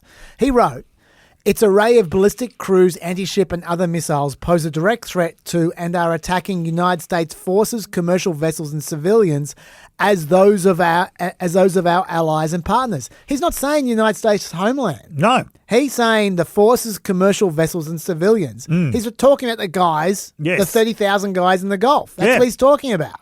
Immediately after the attacks, in his statement, he was when he was talking about the threat that Iran poses, the particular incidents that he mentioned of Iranians attacking Americans included the 1979 siege of the United States Embassy in Tehran, the 1983 Hezbollah attack on the US barracks in Lebanon, which killed 223 people, the 2000 bombing of the USS Cole, which Trump says Iran probably knew about. Right, those are the three incidents. None of those could be classified as an imminent threat to the United States. The most recent one happened 26 years ago. That's a fair point as well. Actually, before I make I want to talk about imminent threats. We'll talk about that now. But before I do, just about the 979 thing. It's just been a pet peeve of mine this week. I've heard a lot of, in particular, conservative people or Republican people saying that this is basically this war's been going since 979. I've heard that talking point a lot. And this is not a new war. Iran's been fighting war against us since 979. We're just taking them up on it now. We're ending the war. We're ending the forever war. That's what Hegseth said. Yeah. We didn't start this war, but we're going to finish it. I find it interesting the way they draw a line at 979 as when time began. Yes. And they don't ever consider 1953 when America staged a coup. Pretty significant event. And 979 was in response to that. Yes. I know you can do this forever. You can keep on going back further and further and further. That's the Israel-Palestine thing. You can keep on going back. Look, we can go back to ago. 1925 when Winston Churchill referred to Iranian oil as a prize from fairyland beyond our wildest dreams. I haven't heard that one before. Really? I'm sure I've mentioned it on PEP before, but just imagine, like you're a poor Iranian in a country which is mostly poor but has these incredibly rich oil supplies which are almost entirely in the hands of other countries. How do you think you would feel if this revered leader of another country refers to your oil as a prize from fairyland beyond our wildest dreams? I'd probably be pretty pleased that I'd learned to speak English. but sure. We can go back to the foreign concessions over the tea industry that were given away in the 1890s. We can go back to the way that Britain and Russia carved Iran up. My point is that what a propagandist does is they draw lines that suit them. Yes. And 979 is a very convenient line. It is a very convenient line. But no matter how far back you draw those lines, you're never going to find a point where Iran seized American oil. That's true. That's true. You will not find that line. Yes. But back to what you brought up, imminent threats. Yeah. Let's play the grab from Trump talking about imminent threats as part of his justification. Our objective is to defend the American people by eliminating imminent threats from the Iranian regime. He's removing imminent threats, but I think he's also quite keen to get rid of the imminent ones as well. Yes. One of the problems that these guys have is they don't seem to know what the word imminent means. No. By the way, I am aware that I'm a very black pot having a go at other people's pronunciation. The number of words I stuff up on this podcast. But anyway, Trump seems to think that the word imminent means it could be, America could be under threat soon. Our country itself would be under threat, and it was very nearly under threat. Or an imminent threat to America could mean, according to Trump, an imminent threat to Israel. And I think if we didn't do it first, they would have done it to Israel. And Lindsey Graham thinks that you don't fight wars to end imminent threats. He thinks you fight wars if it's possible the threat may one day become imminent. And it doesn't have to be imminent to me, because you don't want it to be imminent. Right. The whole idea is for it not to be imminent, dumbass. You want to prevent it from being imminent. Senator, let me ask you this, because I find it, I'm putting this in context, which I know you always... Like I said, he was drunk all week. He was really pleased with that one. He loved Let's it. have a loggy chuckle. And I have no idea what this was from Pete Hegseth. I don't understand what this means. They had the intentions eventually to get to a place where they could have that a conventional shield to block their nuclear capabilities, as I talked about yesterday. So they were planning to use offensive missiles as a shield to stop armies interfering with their nuclear capabilities. That's not an imminent threat. No, that's really not. I don't know what that is, but it's not an imminent threat. And by the way, according to CNN, the Pentagon told Congress on Sunday that Iran was not planning to attack US military personnel or bases in the Persian Gulf unless Israel struck first. Yes. So much for the imminent threat. There is another meaning of the word imminent. Oh, but it's actually spelt differently. Imminent, spelled IMMANENT, is actually a theological term meaning inherent or indwelling. I didn't know this. There was this catchphrase in certain Straussian circles, I think in the 1970s, don't immanentize the Eschaton. Oh, God. But Trump is not biblically literate enough to be using the word imminent in that sense, and nor is Lindsey Graham. No. There is one other definition of imminent, though. Yeah. That got hotly debated this week. All right. And it started off by Marco Rubio on Tuesday. Oh, yes. I know where this is going. This new talking point. Yes. That suddenly spread around like wildfire. That there was an imminent threat of retaliation against America after Israel started a war. Let's hear from Rubio. The president made the very wise decision. We knew that there was going to be an Israeli action. We knew that that would precipitate an attack against American forces. And we knew that if we didn't preemptively go after them before they launched those attacks, we would suffer higher casualties and perhaps even higher those killed. And then we would all be here answering questions about why we knew that and didn't act. Now, I like to be fair, so we should note the journalists jumped all over that grab straight after, and Rubio did immediately qualify it. Let's hear his qualification. He's the qualification man. The U.S. was forced to strike because of an impending Israeli action. No, first, well, two things I would say. Number one is, no matter what, ultimately this operation needed to happen. That's the question of why now. But this operation needed to happen because Iran in about a year or a year and a half would cross the line of immunity, meaning they would have so many short-range missiles, so many drones, that no one could do anything about it because they could hold the whole world hostage. Look at the damage they're doing now. And this is a weakened Iran. Imagine a year from now. So that had to happen. Obviously, we were aware of Israeli intentions and understood what that would mean for us, and we had to be prepared to act as a result of it. But this had to happen no matter what. So he wasn't saying that Israel dragged America into war. He's saying Israel pushed the timeline up somewhat with their actions to a war that was going to happen anyway. He is saying. And just to make clear, before I let you unleash you on this, Dave. Just to make clear, this was an intentional talking point. It wasn't just Marco Rubio slipping up and then catching himself. Mike Johnson said almost an identical thing a couple of minutes later. Yes. Let's hear that. Is that this was a defensive measure, a defensive operation. And why is that? I took some notes, and this is not classified, so I'll tell you what I think is important. Israel was determined to act in their own defense here, with or without American support. Why? Because Israel faced what they deemed to be an existential threat. Iran was building missiles at a radical and a a rapid clip to the point where our allies in the region could not keep up. As you know, Iran has long vowed to take out Israel, wipe it off the map, and they have long seen that as a critical threat to their very existence. Because Israel was determined to act, with or without the U.S., our commander-in-chief and the administration and the officials I just named had a very difficult decision to make. They had to evaluate the threats to the U.S., to our troops, to our installations, to our assets in the region and beyond. And they determined, because of the exquisite intelligence that we had, that if Israel fired upon Iran and took action against Iran to take out the missiles, then they would have immediately retaliated against U.S. personnel and assets.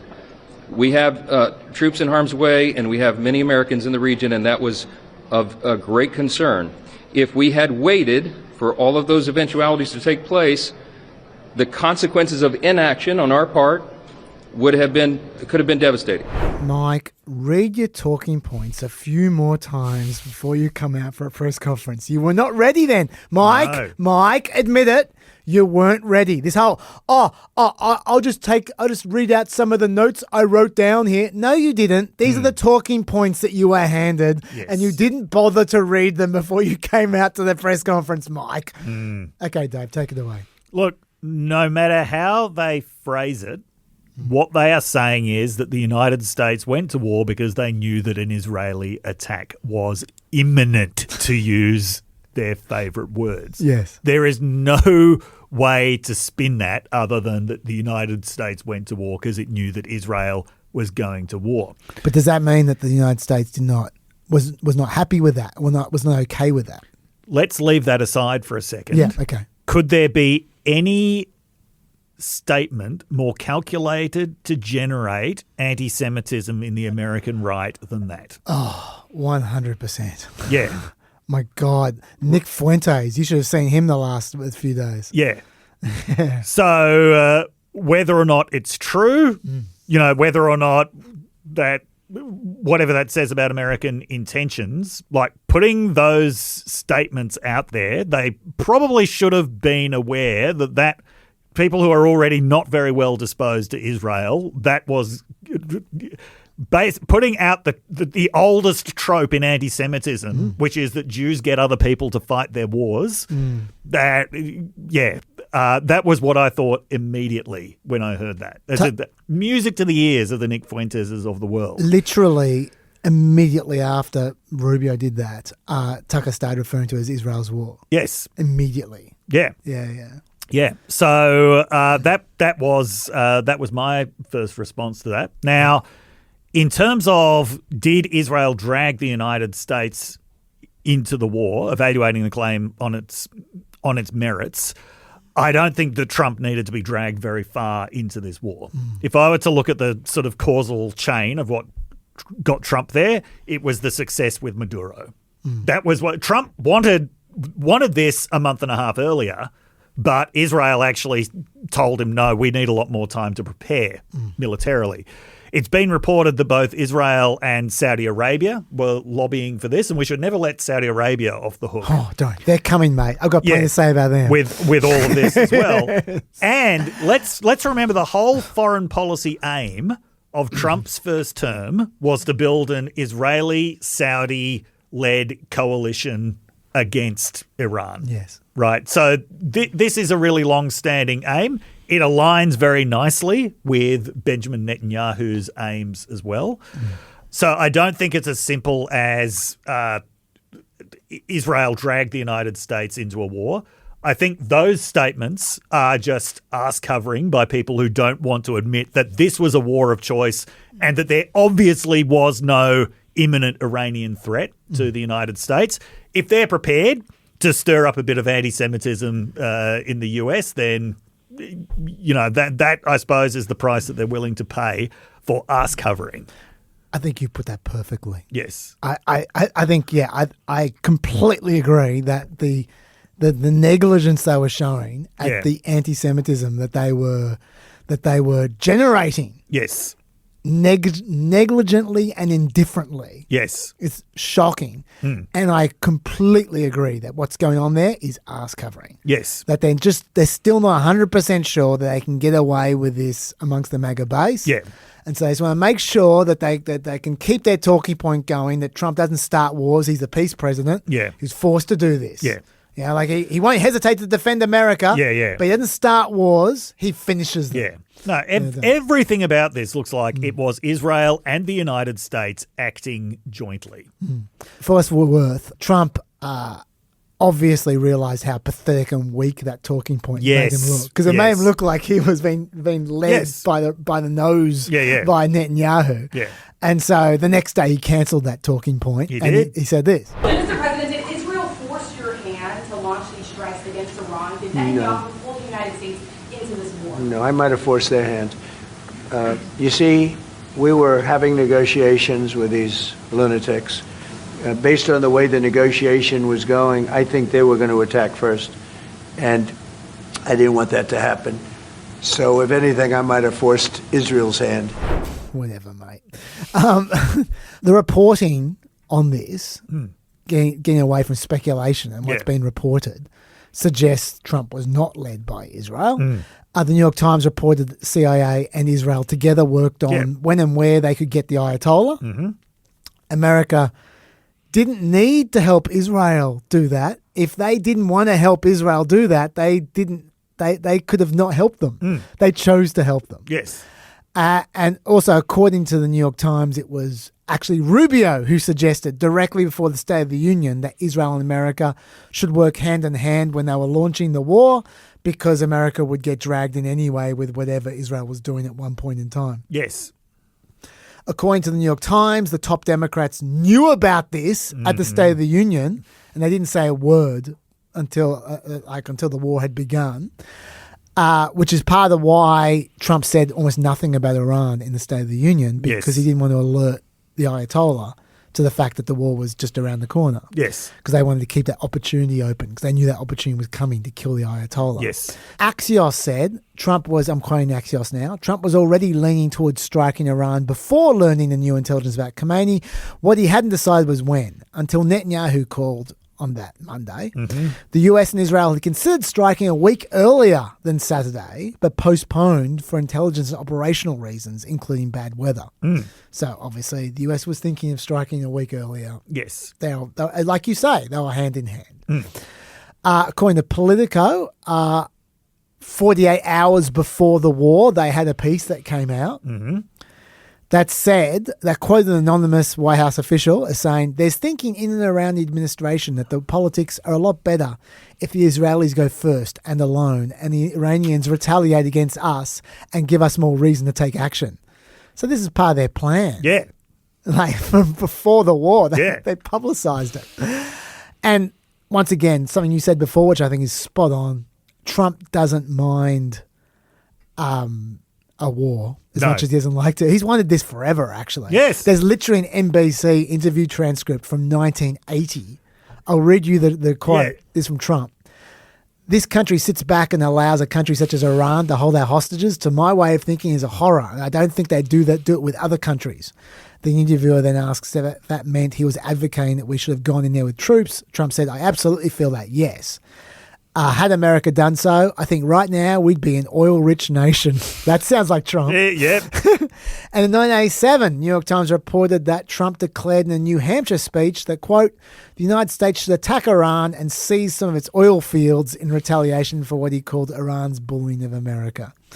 And we know Trump never changes his mind about anything from the 1980s. No. So there you go. But certainly there were a lot of Americans who experienced the hostage siege as this complete humiliation. And we're always asking, why did we let this country do it to us? They saw it as this open wound that was never healed so soon after Vietnam as well. Yeah. Yeah. And it's not like Trump doesn't mind pressuring people to do what he wants. No. Especially Israel. Yeah. He forced them to pull their planes back in the middle of a sortie. Yes. Back in July last year. Yeah.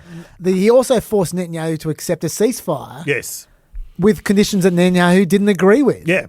So he can push Netanyahu around if he wants to. He can. And look, one very simple way of looking at this is that there are a number of countries that a number of Americans just see as an affront to America's existence. Okay, one is Cuba. Yeah. One is Iran, and the other one used to be Libya. Yeah, there have always been a lot of people who are just absolutely offended by the existence of these countries because these countries make opposition to the United States such a central part of their identity, or at least their governments do, and because they have spent decades needling the United States without ever posing anything that could be called a serious threat, with the exception of the Cuban Missile Crisis. But that was the Soviet Union, though, that was the real threat in all of that. And Trump's one of those people. Yeah. I mean, like you just said, that you think it was the success of the Maduro operation that paved the way for Iran. Yeah. He's already talking about Cuba. Yeah. He started talking about Cuba last week. Yes. Like, it's just so obvious that if this Iran thing goes fine for him, which I'm not sure it will, but if it does, he's going to be in Cuba by the end of the month. Yes. He's just going to do one after another after another. Another reason that he's given is regime change. Now, that's clearly Netanyahu's war aim. Yes. I'm sure of that. He's been very consistent about that for about 30 years. Yeah. But the Trump administration, not so consistent. No. This is what Trump said when he announced the war. Finally, to the great, proud people of Iran, I say tonight that the hour of your freedom is at hand. Stay sheltered. Don't leave your home. It's very dangerous outside. Bombs will be dropping everywhere. When we are finished, take over your government. It will be yours to take. This will be probably your only chance for generations. For many years, you have asked for America's help, but you never got it. No president was willing to do what I am willing to do tonight. Now you have a president who is giving you what you want. So let's see how you respond. America is backing you with overwhelming strength and devastating force. Now is the time to seize control of your destiny and to unleash the prosperous and glorious future that is close within your reach. Dave, it's Iran first. He's getting worse at reading from a teleprompter. Yes, he is. This is concerning. It was always very, very unrealistic, saying just rise up and seize control of your government.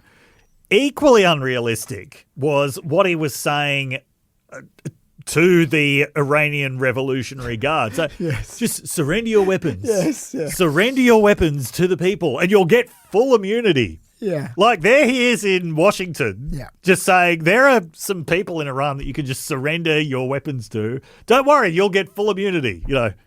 Tell them Donald Trump gave you full immunity. Yeah. Yes. Yeah. None of this is remotely realistic.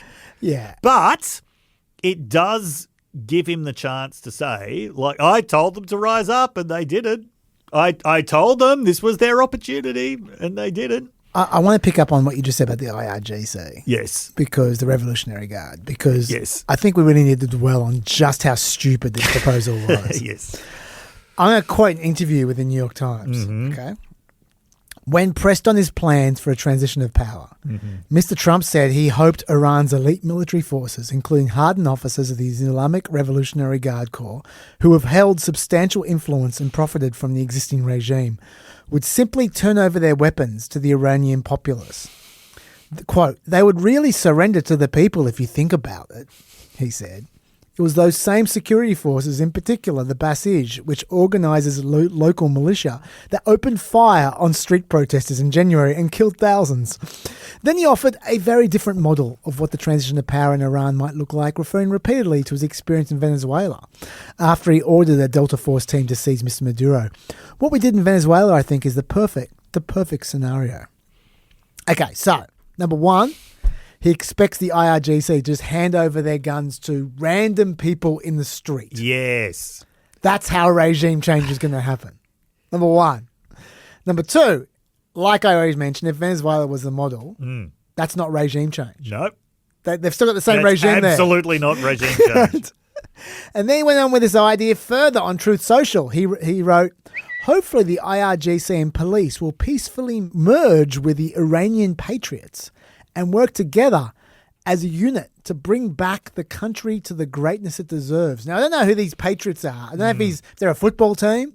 I don't know what's going on, but just random people in the street who kind of like Iran should merge with the IRGC. How does this work, Dave? How? Why should the military, with all their guns, choose to share their power with randos in the street? How? Look, I'm sure this all makes a lot more sense when someone's slurring it in Trump's ear at a banquet, which I'm sure is where he heard this idea. Yeah. Also, if they're going to do this, let's say Trump's got it all worked out. Let's say the drunk person at the banquet's got it all worked out. Mm-hmm. Someone should tell J.D. Vance because he is not aware of this plan. J.D. Would you like to see regime change in Iran? And what would, if the regime falls, what comes next? Well, look, I mean, if the Iranian people want to overthrow the regime, that's up to the Iranian people. What we're focused on right now is the fact that Iran can't have a nuclear weapon. That's been the focus of the president's policy, even going back to the first administration. And while they're telling J.D. Vance, they should also tell Pete Hegseth. Yes. Because he spends most of his time strutting around saying how America just doesn't do this kind of shit anymore. The War Department will not be distracted by democracy building, interventionism, undefined wars, regime change, climate change, woke moralizing, and feckless nation building. No more woke moralizing, Donald. Feckless nation building. To be fair, that was from December. This is from Hegseth this week. No stupid rules of engagement, no nation-building quagmire, no democracy-building exercise, no politically correct wars. He loves giving lists of things that this is not. Yes. But yeah, like, who's going to tell him? Because they seem confused over whether this is about regime change or not. They really do. And yeah, J.D. Vance has had a rough few days. I mean, there's a lot made about how little he has actually said. He has repeated his line about, look, you know, this is different from previous times because we've got a smart president now. Yeah. He must have been incredibly pissed off to see the reports which claimed that he was actually responsible for the war because supposedly he was the one who suggested to Trump that you can't just do a small-scale strike to try to push them a certain way in negotiations and then have to come back and do a bigger one, that he was the one who suggested, no, what you want is one big strike. Someone was putting that story out there, that was how Trump made the decision to go to war. That's probably someone who doesn't like J.D. Vance very much. That's an excellent observation. Yes. And can I also, while we're making excellent observations about J.D. Vance, yes, can I suggest that the person who came up with that plan is probably the same person who came up with the idea of designating J.D. Vance as being in charge of the war on fraud so that when he's running for president in 2 years' time, people can say to him, oh, JD, you're in charge of fraud. Why didn't you do anything about X, Y, Z? Yeah. Which Democrats will spend the next 2 years talking about, by the way. And on top of that, he can go state by state, start with Minnesota, and then just move on, ruling himself out for any chance of winning that state's votes in 2 years' time by being a dickhead to them and taking money away from them in the interim. Yep. Yeah, so, you're right. It's been a bad week for the J.D. Vance 28 It has been a bad week for J.D. Vance. Yeah. It's not just those guys, though. There hasn't been a lot of thought put into who takes over at all. No. Ask Lindsey Graham. Is there a plan? Does the president have a plan to guarantee that happens? No, it's not his job or my job to do this. How many times do I have to tell you? Our job is to make sure Iran is no longer the largest state sponsor of terrorism, to help the people reconstruct a new government, no boots on the ground. We don't own, this idea you break it, you own it. I don't buy that one bit. And that's why he's banned from every shopping center in South Carolina. The problem, though, is that it's not just that they have no idea how they're going to replace this regime other than random guards giving guns to random people in the street. It's that they're actually being actively unhelpful. Yeah. I'll give you a few examples. Axios reports Israel has been actively targeting anyone who could possibly be a leader in the future, including opposition figures. Yes. Like Green Movement protest leaders. Yes. Like people who you would call the good guys, the democracy guys. Yes. They are targeting them as well. Yes. That's not helpful. The Trump administration has prevented Radio Farda, the Farsi language channel of Radio Free Europe, from using American transmission equipment in Iran. Voice of America has become a partisan station, losing any credibility with Iranians at all now, so they won't bother with that. They also cut funding for the Open Technology Fund, which provided VPNs and satellite access for Iranians, so they could get around the internet blockages of their regime. Meanwhile, according to Reuters, the CIA has already warned that the Ayatollah would likely be replaced by hardcore elements from the IRGC. Yep. If we look at who's in charge now, it's not hard to see what's going on. They've got a troika at the moment. They've got a triumvirate. There's President Pezeshkian, who's a relative moderate. Yes. And that doesn't get talked about enough in the press. Nope. Like, they just ignore the fact that he has been probably more likely to do deals than any Iranian leader for a very long time. Yep. So every time they they try and do a deal, they go, oh, it's a pressure. No, it's Pezeshkian. That's what he does. Yeah. Second one is Gholam Hossein Mohseni Ajay, who is an ultra hardline head of the judiciary. The judiciary aren't like the Supreme Court. They're like punishment kind of people. Yes. And Ali Reza Arafi, a hardline cleric who's seen as a continuity candidate to Khomeini. If those guys get killed, the guys who will replace them will probably be even more hardline. Yes. Because the younger you go in the IRGC, the more hardline they are. Yep. The fact is that next leader is going to come from either the military or the IRGC or the courts or the police, and they're chock full of Ayatollah loyalists and hardliners. I don't see how you get around that. No. Trump did say they had some good ideas of people that it could replace the Ayatollah, right. But they're all dead. Well, yeah, put a skeleton in there. It was an amazing press conference where he said, number 2, number 3, yeah, they're dead. Yeah, so we don't really know. You talked about the Kurds before. We can get them in to start a civil war. Yeah. That will lead to success, I'm sure. Probably the most sensible thing that Trump has said the entire time is that Pahlavi's son probably doesn't have the credibility in Iran. Probably. Yes. Given that he once told an American podcaster he doesn't want to live full-time in Iran because his social life is in the United States. Yeah. Yeah, probably not. The other big opposition group that we mentioned last week is MEK. Yes. And there are some reports about how they have actually played their cards a lot more carefully. They haven't generated the kind of noise and attention that Pahlavi has, but they've just been quietly working away in capitals in the United States and Europe, waiting for this moment. Worth remembering, they were designated as a terrorist organisation until 2012. Yes. It was a remarkable feat of lobbying that got them off that list. But it's not clear that they've got any more sway than Pahlavi does either. Well, why don't we talk about the real reasons for the war then? We've talked about all the fake reasons. Okay. I'll throw a few at you. Tell me if these are right or not. Number one, Trump's hated Iran since the 1980s. Yeah, I think that is a pretty important factor. Number two, he's got a steady diet of Fox News. Yes. Number three, he's trying to complete the to-do list of the presidents before him to be seen as the most consequential president. Yes, absolutely. He sees Iran and Cuba as being the things that the other presidents couldn't do. Yeah. Any other reasons you can think of? Okay. So there are a couple of others that have come up. One is that ever since he found out that there was supposedly an Iranian plot to assassinate him in 2024, that he's wanted revenge, which is plausible.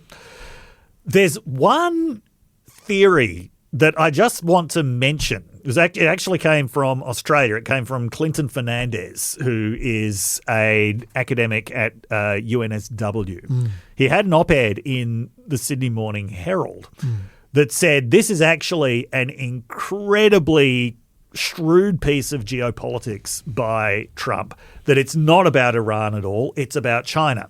It's about controlling China's access to oil. 14% of its crude oil officially comes from Iran, probably a lot more through other sources. A quarter of its liquid natural gas comes from Iran. That its unofficial refineries depend a lot on Iranian oil. That really, and this along with Venezuela, he said, it's all actually about control of China's access to oil. Now, the way that he described it, it's a really interesting article, and you can see the strategic logic. The reason why I don't think this is the case is because if Trump had done anything that clever, I'm sure he would have told us about it. Or I'm sure that other people in the administration would have talked about it. So that's the first thing.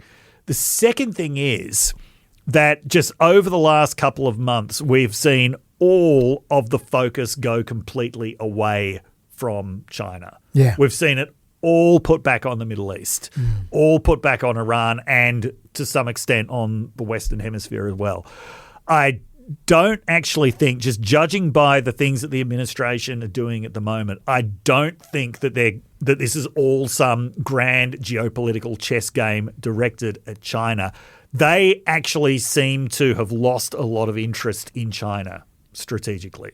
Yeah. So as much as I respect Clinton Fernandez, and it is an absolutely intriguing theory that he's put out there, I can see the logic of it, but I don't see the empirical evidence that is actually what's driving this at the moment. The problem they've got is that China hasn't forgotten them. And China is sitting there watching this war. Yes. Watching the missiles being used up. Well, that's, yes. And last I heard, China, the American intelligence was saying China would be ready to attack Taiwan from 2027. Well, it's always been speculated that Xi Jinping wants the military to have the ability to do it by 2027. Yeah. Yeah. Now, whether that is the same thing as wanting them to do it in 2027 or having the ability to do it in 2027 is a different thing. But that's the aspiration. That's a fair point to make. Yes. All I'm saying is that if America has no missile interceptors left. Yes. And they build them very slowly at the moment. If they use them all in Iran, that is going to be interesting to China. Yes, that's another thing that probably goes against the Fernandez theory, that it's that this wouldn't be the way to go about it.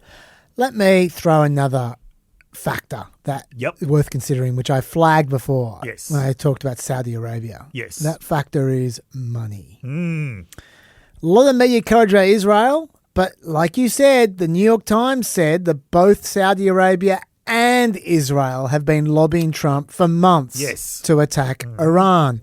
Saudi Crown Prince Mohammed bin Salman said that Iran would come away stronger and more dangerous if the United States did not strike now. Yes, publicly he professed neutrality. Publicly he supported diplomacy, and he said that he would not allow Saudi airspace or territory to be used in an attack on Iran. But privately he was saying, go get him. Yes. Also, what he didn't say, but what probably occurred to him, was that any road back for Iran involves dropping the sanctions on Iranian oil. Yep. And that would affect Saudi Arabia and the UAE and Qatar quite a lot. It would.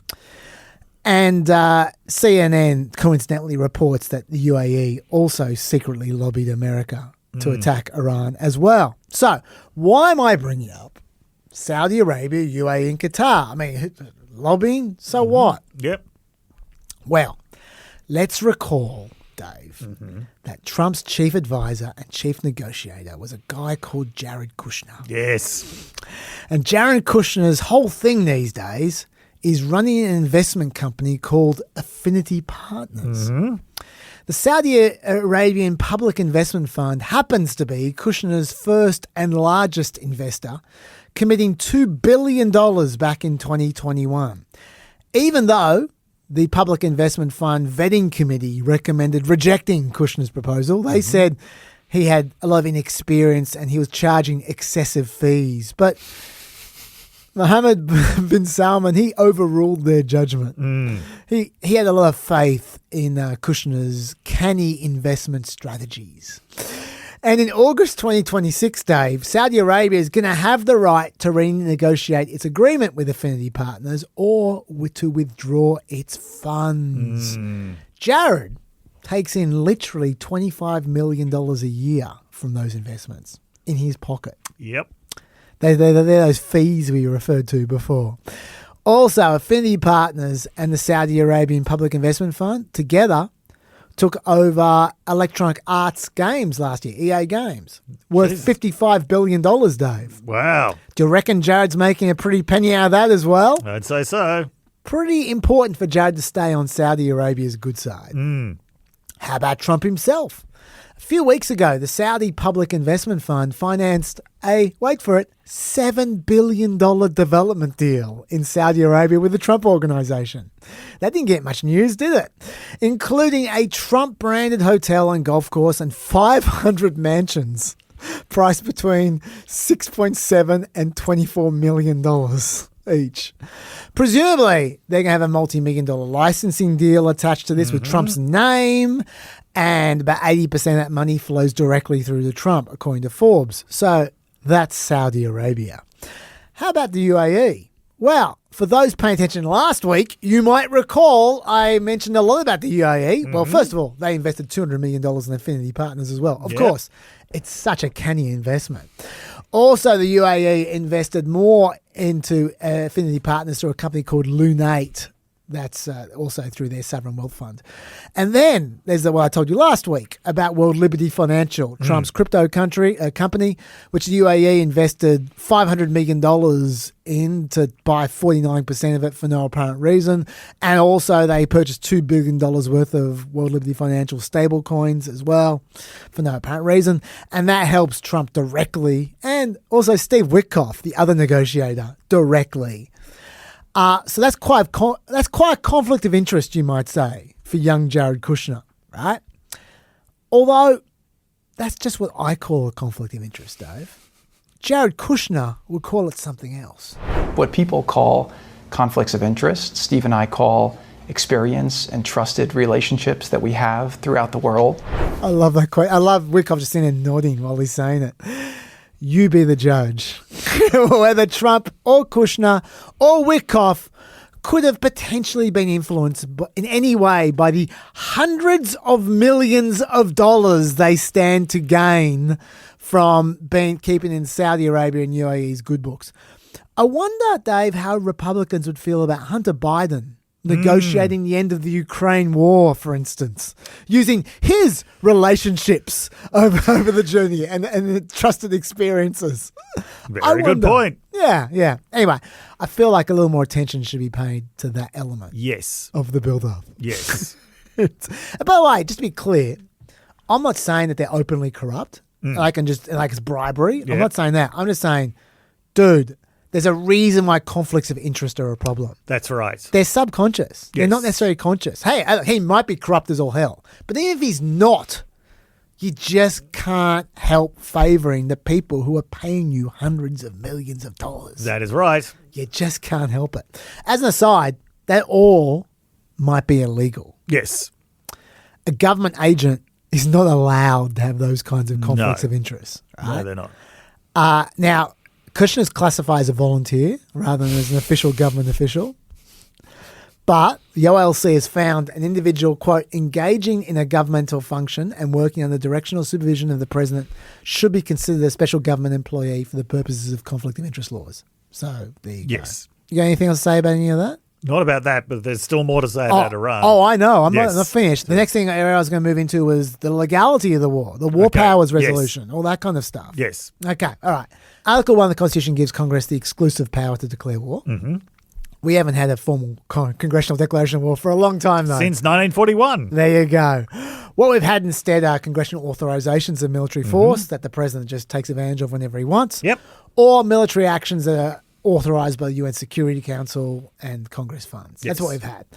After Richard Nixon illegally bombed Cambodia and Laos, though, Congress passed the War Powers Resolution 973 to try and stipulate some detail, right? Yep. Now, I should say presidents from both parties have questioned the constitutionality of this. Yes. But it hasn't been ruled unconstitutional yet. So what does it say? Section 1541C, the War Powers Resolution, says the constitutional powers of the President's Commander-in-Chief to introduce the United States Armed Forces into hostilities or into situations where imminent involvement in hostilities is clearly indicated by the circumstances are exercised only pursuant to 1. A declaration of war, 2. Specific statutory authorization, or 3. A national emergency created by attack upon the United States, its territories or possessions, or its armed forces. So either the President needs permission or they must be responding to an attack. Yes. That's what it says. Yep. No one listens to it, though. None. Over time, that third requirement of responding to an attack has been watered down first to responding to imminent attacks. That word imminent again. And then even further to responding to a true threat to vital American interests, which can mean anything. Absolutely anything. And it gets worse. And I'll tell you who I blame. I blame one person here. Can you guess? No. Obama. Ah, okay. I blame Obama. The Obama Justice Department in 2011 really, really wanted to invade Libya. Yes. And they really wanted to do it legally. Yes. And to do that, they just destroyed the law. And they issued first a guidance to legally justify him starting a war in Libya by saying, in the absence of American military intervention, there would be a human catastrophe. Yes. And also they needed to promote regional stability and also to support the credibility of the UN's no-fly zone. Jesus. And they said those were all vital American interests. Yeah. So if promoting regional stability is a vital American interest, yep, you can start war anytime you want. Definitely. There's no restriction at all. This is definitely trying to promote regional stability, America would say. Yeah. So since then, both parties have cited that legal guidance to just do whatever they want. But when the president starts the war, seemingly without limits, it requires the president to notify Congress within 48 hours of engaging in hostilities, and then it gives him 60 days to continue military operations. Yes. If Congress fails to authorize the use of force within 60 days, or Congress enacts a resolution blocking the action, then hostilities become unlawful. Now, Trump's issued his notice within 48 hours. So does that mean then this war is only limited to 60 days?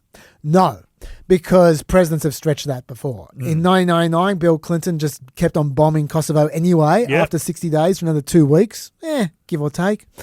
Obama, he didn't do enough damage with his first legal guidance in Libya.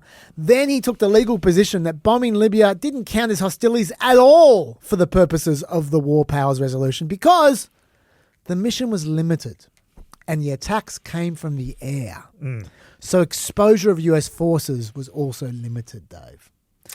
What that means is presidents now, following that precedent, can do whatever they like when they're bombing from the air. By the way, you could tell in 2012 that Obama didn't want to go to war in Syria because he actually decided then, I need to go to Congress for permission. Yes, you could. And so now we've got a situation where if you do whatever you want from the air, no problems. It's not a war. Hey, guess what this war is? It's from the air. That's right. So if Trump wants to apply the Obama precedent, he can. Yep. It sucks. Really does. This is part of the reason. Sorry, do you want to jump in at this point? No. This is part of the reason the administration is not calling it a war. You might go, hang on. What do you mean they're not calling it a war? Trump calls it a war all the time. Yeah. Hegseth is constantly calling it a war. Yeah, right. He's the Secretary of War. Well, that's right. But they put out this talking point two days ago saying that, is the US at war with Iran? The president announced major combat operations against Iran with clear achievable goals. That's why they said that. You might go, well, what's the point of that? That's the reason why. Because the lawyers are just reserving the right to ignore the War Powers Resolution. Yes. Well, J.D. Vance said we're not at war with Iran, we're at war with their nuclear program. I'm not sure how that works legally. But, that's even more convincing than poor old Mark Wayne Mullen, the new DHS secretary, who, while sucking up to get that gig, really struggled to maintain the fiction that this is not a war. It's not a war of choice. The president ran, and did the president not run on not starting a war with Iran? He ran on two things: ending wars. He's ended 8 of them, and he also ran on keeping America safe. This isn't a war. We haven't declared war. Everybody wants to say we're at war with Iraq. I want to play the Secretary of Defense, who calls himself the Secretary of War, said today this is a war. Let's watch. We set the terms of this war from start to finish. We didn't start this war, but under President Trump, we are finishing it. Is it really not a war?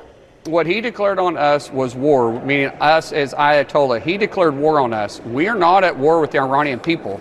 The Ayatollah who declared war on us, we've already taken him out. Now we're eliminating the threat. The Iranian people, we want to see them take back the country that the Ayatollah has been raping and pillaging them or from them for 47 years. So we're not at war with Iran.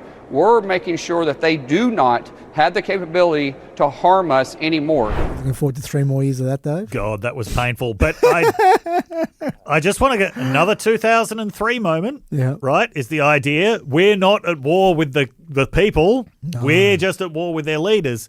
And as I have mentioned so many times on PEP, this is real 1989 brain when it comes to trying to understand authoritarian regimes. It's the model of it's this regime that everyone in the country obviously hates because it's so awful, and if we just give them the chance, they're just going to throw off this regime, right? It's the regime versus the people. Yep. What we have seen so often since then is that it turns out that one of the reasons why authoritarian regimes stay in power for a long time is because they have some base of support. Maybe it's not the majority of the population, but they've got some significant section of the population on side. We saw that with Iraq. We are definitely going to see that with Iran as well. There continue to be people who are committed to the revolution. It just sounds so much like 2003 again. Everybody must be against the regime. So if we say that we're not at war with the people, we're just at war with the regime, then we're going to enable them to throw off the shackles of the regime. It is not going to work like that. Okay, so I've told you about the War Powers Resolution theory, the legal theory, which is basically anything goes. Yes. Okay, but they have theoretically the ability, Congress, to pass a resolution blocking the war, disapproving the war, which then Trump has to sign, which I don't think he's going to, unless they have a veto-proof majority, which of course they don't. So they're wasting their time. But having said that, it's still a symbolic resolution of some kind, which some people want to try and pass. Right now, you got Rokan, you got Thomas Massey, you got a bunch of people trying to get these. Tim Kaine, you got a bunch of people trying to get these together. So, Dave, what are your thoughts first of all about the whole War Powers Resolution thing and about the politics of it? Well, I don't know where you are up to on your reading, but both of those resolutions have failed. Oh, okay, I wasn't up to that. Didn't pass the Senate, 53-47, didn't pass the House, 219 to 212. Wow. So that was today and yesterday. There'll be no surprises guessing which Democrat voted against the War Powers Resolution. Gottheimer. In the Senate. On the Senate. That's Fetterman. Yeah. I can't remember. Like Gottheimer said he was going to vote against it, but then I think actually voted for it. Oh, wow. Okay. I might be confusing him with someone else. So anyway, that has already failed. Look, as we said last week, the War Powers Act is effectively a dead letter at this point. And this is why I said, look, there needs to be another wave of reform. Yeah. As there was after Watergate, because the post-Watergate reforms, they worked for a while, but they're just not working anymore. Now, the probability of that happening is admittedly low, but like that is what needs to happen. Yeah. When the Democrats get rid of the filibuster, and that's a win. Yes, yeah. There's going to be a wave of reforms. I hope so. Whether this is one of them, we'll see. Yeah. I don't know if they actually believe enough in that. But, anyway, there needs to be. Yeah. Just as an aside, if you just in case you're not depressed enough about the state of the law, there is actually another potential loophole waiting for Trump if he wants. Mhm. He's not even going to need it. Yeah.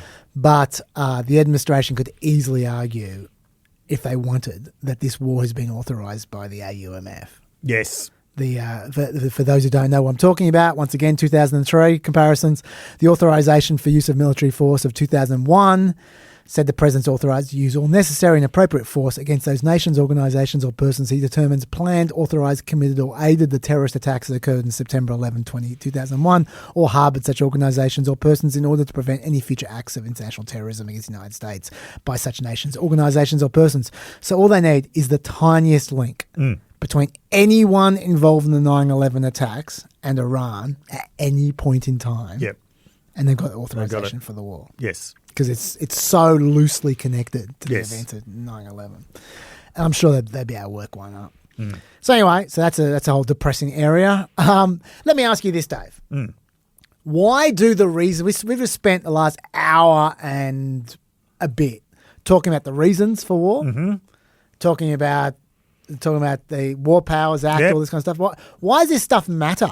Like, what if Trump can just go in there and just clean up Iran in some magical alternative universe and just cleans it all up and it's all great? Who cares about reasons? Who cares about just legal justifications in Congress? Why do we care about this? Why are we getting distracted by this, Dave? Well, as Rand Paul said, well, imagine if this was happening in your country. Imagine if Iran does pull off that assassination of Trump at some point. Like, if the United States has implemented a new norm where, yes, you can kidnap and kill other heads of state if you don't like them, if you want basically a more pliable leadership, then that's a new norm, and it means that other countries can follow it as well. It's that simple. I think that's a good reason. I can give you a slightly more not cynical, but a more self-serving reason for Americans. Yeah. It's going to take a little bit of time, but hear me out in this. Okay, war powers resolutions, they force presidents to come up with reasons to justify their wars. Yes. And why are those reasons important? Well, the reason why reasons are important is because they create accountability and they force you to go through a thought process before you invade a country. Yes. You can't just do it on the impulse. You can't just do it because you just feel like it. Yes. You can't just do it just because you can. Which, in Iran, I imagine Trump probably put a bit of thought into it. But I'm not convinced he put a lot of thought into, say, Venezuela. No. And I'm not convinced he's going to put a lot of thought into Cuba. No. It's just... But when you force them to go through this process and to think of reasons and stuff, it just does create a situation where people can hold them to account. Yes. For those reasons. Like in the past, presidents made the case for war beforehand. You can mock about 2003, but there's a big difference in the case made for war in 2003 and now. Yeah. Trump didn't even make the case 2 days beforehand at the State of the Union. Also, war power resolutions create a nuisance for the president. Yes. Which creates a presumption of peace. Yes. It makes it a headache for them to invade Yes. a country. That's a good thing. Yes. We like that. And it's, because as Trump's feeling increasingly unconstrained, look what he's doing. He's becoming more and more blasé about military interventions. He's talking Greenland, for Christ's sake. Yes. He's talking about Cuba. He's talking about, he's decapitating Venezuela. He's just... America is becoming a colonial power again. And that's not healthy. And I think it's completely because Trump doesn't feel any accountability for these actions. He's not even constrained by the voters at the moment. No. Remember he ran directly against this. Yes. Like Stephen Miller, there are so many tweets out there of him saying, "Come on, Kamala Harris equals World War III, Trump equals peace," all this kind of shit. Remember Liz Cheney was going to start the wars. Yeah. There was a Reuters poll just after the war started. Where, by the way, thank you, Matt. I read that email. 27% support, crazification factor. Yeah. 27%, exactly 27% support from Reuters for the war at the beginning of the war, which we said last week was the crazification factor. That anyone, you can get 27% of Americans support anything. YouGov found 34% support. But if you compare it to the past two wars, Dave, have a look. 72% support for Iran, for Iraq, and 92% support for Afghanistan, according to YouGov, when they first started. And that's partly because Trump made no effort to sell it. It's been incredibly half-assed. Not only has he made no effort to sell it, he hasn't bothered to create the impression that he knows how he wants it to end. Yeah. Like, it's got real Fyre Festival vibes to it. It really does. It is the Fyre Festival of Wars. And, this, I think, is one of the reasons why it's so unpopular. Yeah. There's another factor here, which is this great faith that Trump has in air power. Yes. Despite the long history of the United States failing to achieve its aims through air power, going back to Vietnam. But this brings me to another thing that I want to talk about, which is just fighting these wars purely through air power. Yep. That is experienced by people on the other end as terrorism, right? So one of the first things that happened in this war, like literally one of the first acts and still the most lethal act in this war, was the bombing of a girls' school. Now, the Iranian media claims that killed 175 people. That specific claim hasn't been verified, but the New York Times and others have definitely verified that a girls' school was bombed and that there were a lot of people killed.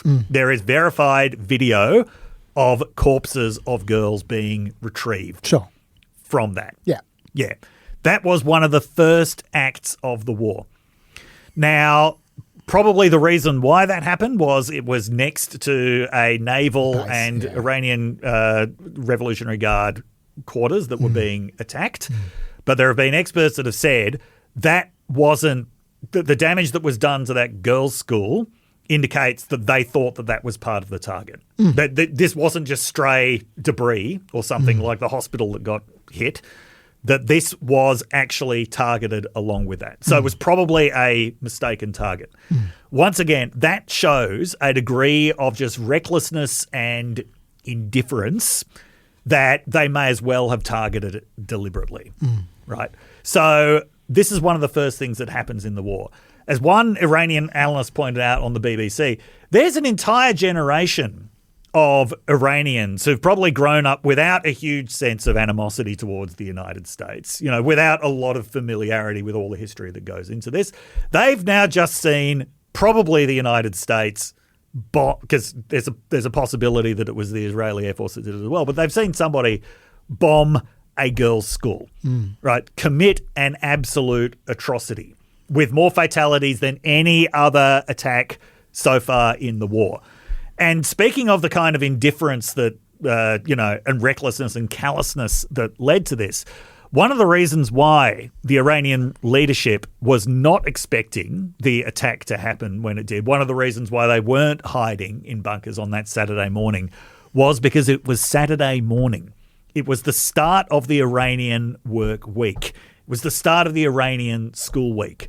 They didn't expect the American and Israeli militaries to be so callous and so completely indifferent to human life and public opinion that they would start dropping bombs on Iran at the time of the week when you have the most civilians in the streets. Right. They were not expecting that at all. That's why they weren't hiding at that point on Saturday morning. So nobody was expecting bombs to be falling on a girls' school at that time. So the experience of that for Iranians, that's just pure terrorism. No matter what the United States says about not deliberately targeting a girls' school, it was indifference at the very best, not bothering to check that, not bothering to update the information that led to this, and that is an atrocity. And if international law was still a thing that could be dealt with under international law as an atrocity. So that's the first thing that happens in the war. Then Pete Hegseth gives just these incredible statements bragging about the fact that it's not a fair fight, that we're punching them, that we're punching them while they're down, bragging about raining death and destruction on Iran, and they're all hiding in their bunkers. They're amazing quotes. Yeah. Now, I don't know what the purpose of this is other than the same reason why this war was named Operation Epic Fury. It's to impress the 14-year-old gamers that Pete Hegseth seems to devote his life to trying to impress. I just don't get with Pete Hegseth. To me, you look at Pete Hegseth. If he never opened his mouth, I'd look at him and I'd go, he seems like a pretty strapping guy. He looks like he can handle himself. He looks, he looks well built. All the rest of it, but just. He's the most incredibly beta human being you could possibly. Like, he's just constantly so insecure and desperately trying to win over people's approval by acting like a tough guy. Yeah. Go, what's wrong with you, mate? Yeah. Now, what effect do you think that this is going to have on the Iranian people? Bombing a girls' school and then gloating about the death and destruction that you're raining down on Iran and saying it's not a fair fight and we're going to pummel you. Among the many reasons why drones are unpopular, one of them is that they rain death and destruction from above. Another is that people see it as a pure act of cowardice, that you've got these, that you've got these unmanned vehicles in the sky doing all of this stuff.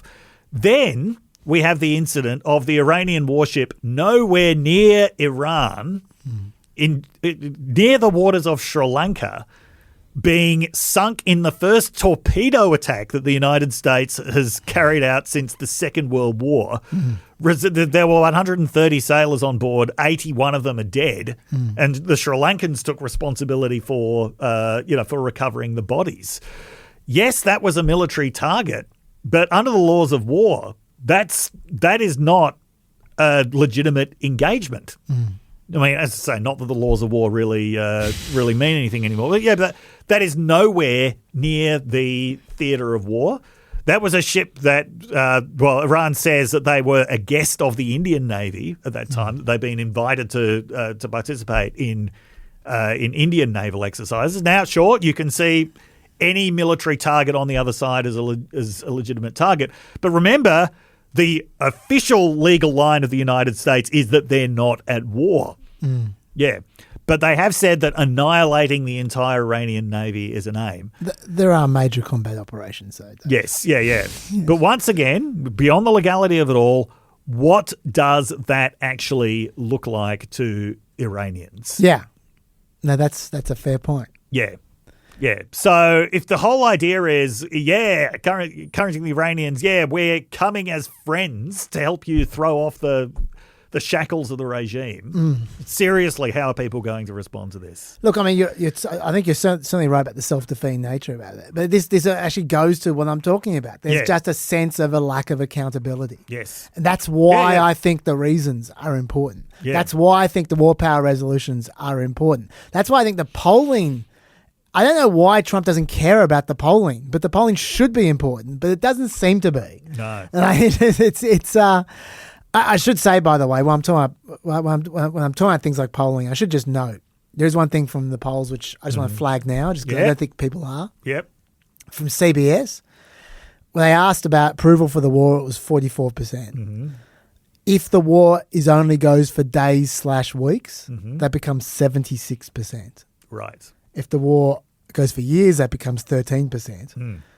It's still possible that they end this in 2 weeks. They don't get their regime change that they want. Trump just gets bored of it, just goes, whatever, walks away, claims victory. Might be popular. That's what happened with Venezuela. Venezuela, he achieved nothing. Yeah. And Venezuela went from 22% approval to 40% approval, which is not popular, but it's more popular than 22% More popular approval. than it was, yeah, yes. Yeah, that's right. Yeah. So you might that's possible. Yeah. But Trump has made some rather discouraging remarks in this respect. Because the media keeps making this irritating point that this war is rapidly diminishing the American supplies of missiles, interceptors and things like that. No, Trump has said, No, we've got munitions all over the world in other countries. We've got huge supplies of munitions. Mr. No More Forever Wars has said, we could fight this war forever with the munitions we've got. Oh. They're ending a forever war, I believe, Dave. It was a forever war that Iran waged against America. Yes. I saw that spin. That was from the Senate Foreign Relations Committee from memory. It was a good one. But also, who's going to, like, MAGA aren't holding them to account at all. No. They're just falling in line. The No More Forever Wars party. Yes. According to CBS, 85% Republican support for the war. According to the Washington Post, 81% Republican support. According to Reuters, 82% Republican support. This is from MAGA intellectual Will Chamberlain, which I just took note because I just thought this was just amazing. I mean, I just told you the tweet about the ending the forever war that Iran has waged against America. This is Will Chamberlain. The point of being against regime change wars was not that regime change is inherently bad, but rather that our political and military leadership couldn't pull it off in an efficient and effective manner. When the facts change, you should change your mind, he says, on day 3 of the war. Well, look, to be fair, that does describe the vast majority of MAGA, right? They were never against war. They were against losing wars. Yeah. Like, that was very much Trump as well. Their whole problem with Iraq was not that they were slaughtering Iraqis. It was that they lost. Yeah. And that 5,000 Americans died in the process. Okay, so we've got no accountability from Congress. We've got no accountability from just general logical reasons. We've got no accountability from his own support base. Where else is pushback coming from? From the military, maybe. Last week, Vice Admiral Frederick Kasher was sacked as the director of the Joint Staff after only taking the post in December, only a couple of months ago. Why do you reckon he was sacked last week? We don't know why. No one's saying why. We just know he was moved on just after the war was announced. I reckon we can read the tea leaves there. And most importantly, I think the military can read the tea leaves there. There won't be much pushback from the military, I suspect.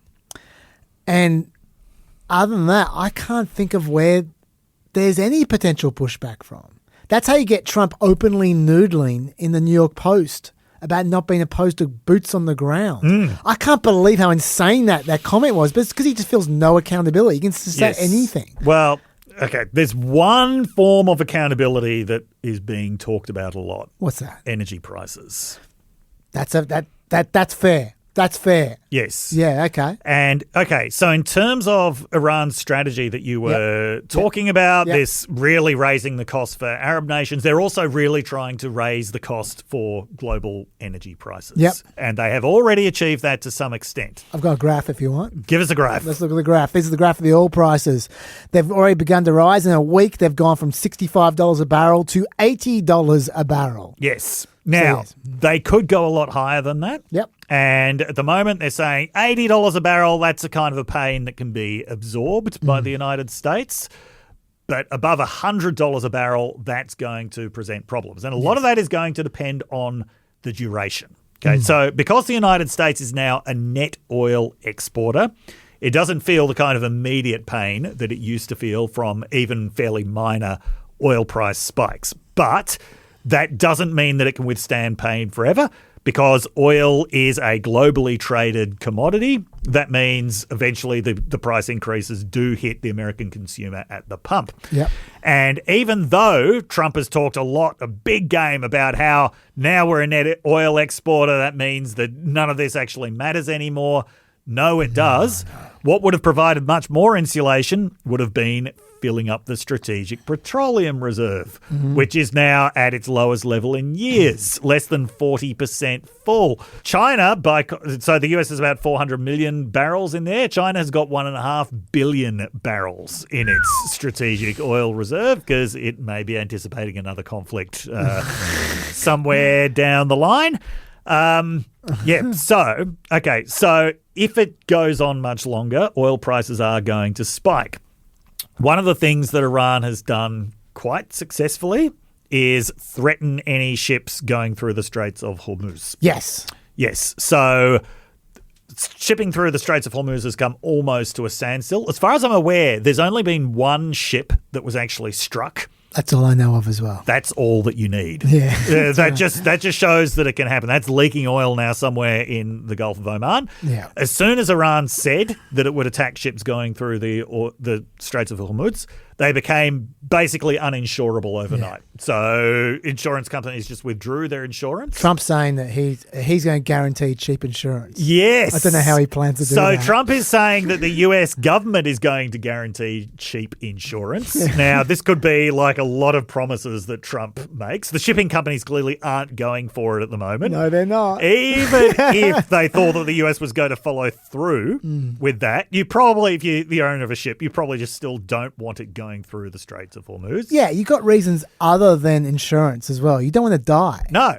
But then, then, and this is the most amazing, like, full circle ever, then he said, well, the US Navy can guard ships going through the Straits Aren't of they Hormuz. busy at the moment? They are pretty busy.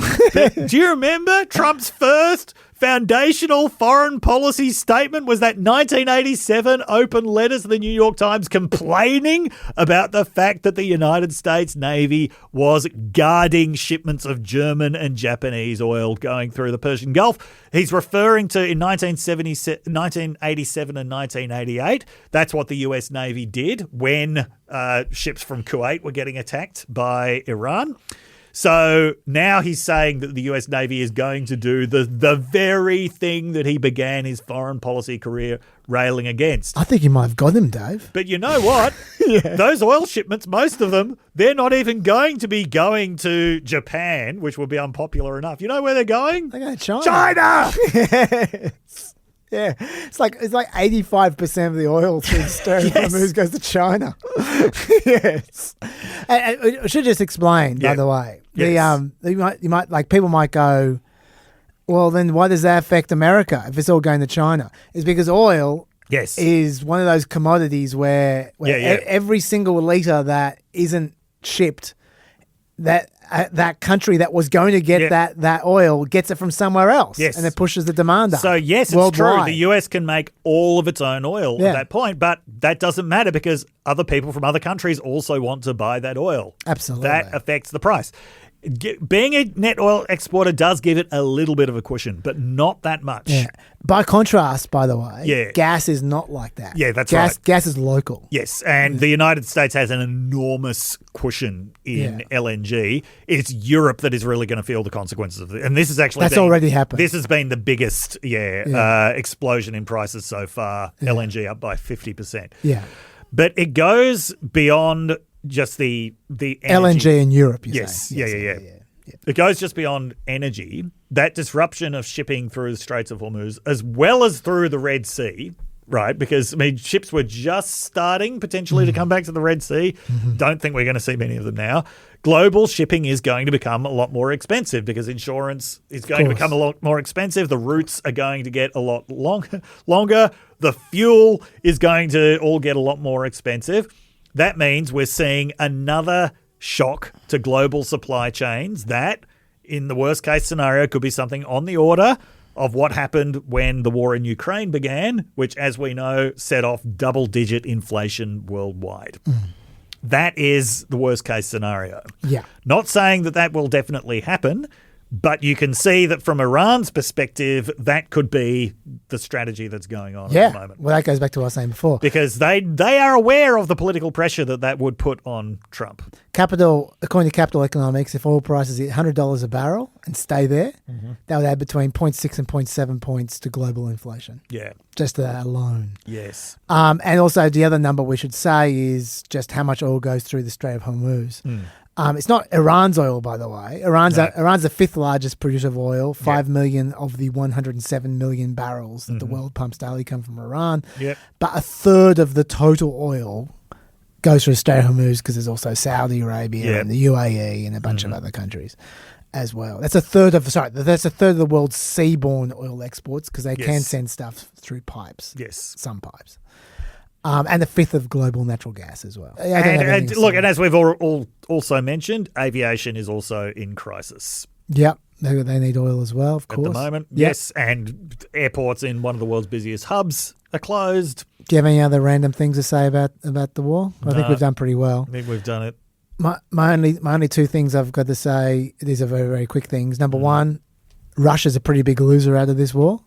Iran is a major supplier of weapons for Russia in their war. Yep. And they're not supplying weapons for Russia right now. Yeah, although also the Ukrainians are potential losers from this in terms of this really diminishes the world's supply of interceptor missiles, which they need. That's true. Although having said that, they're doing pretty well at the moment. One of the many topics we don't have time to talk about because everything's going on is the fact that of all people, Elon Musk has really helped Ukraine recently. Yes. By switching off Starlink for a bunch of these Russian sorties. Yes. And Ukraine are taking advantage of it. So they're on a bit of a high point at the moment, but they're actually taking back land for the first time in ages. Yes. But you're right. The interceptor Yeah. missiles they definitely need.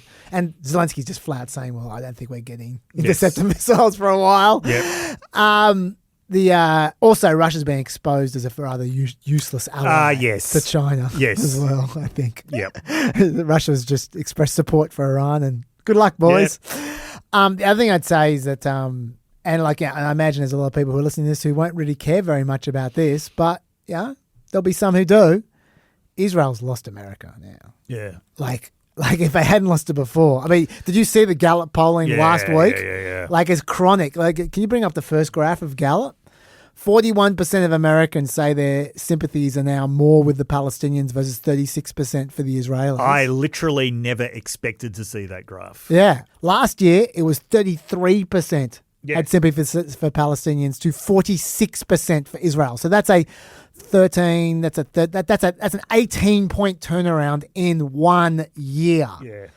And that is because of independence. Yeah. That's not because of Democrats. Democrats were already on the side of the Palestinians. The independents flipped from 42 to 34 in Israelis' favour in 2025 to 41 to 30 in the Palestinians' favour. Yep. So that's a huge movement, and that's before this war. Yes, yeah. If this war doesn't come out smelling like petunias, especially after what we just talked about before, Trump's indifference with his talking points, Israel's going to cop in the neck in American public opinion because of this war. Yep.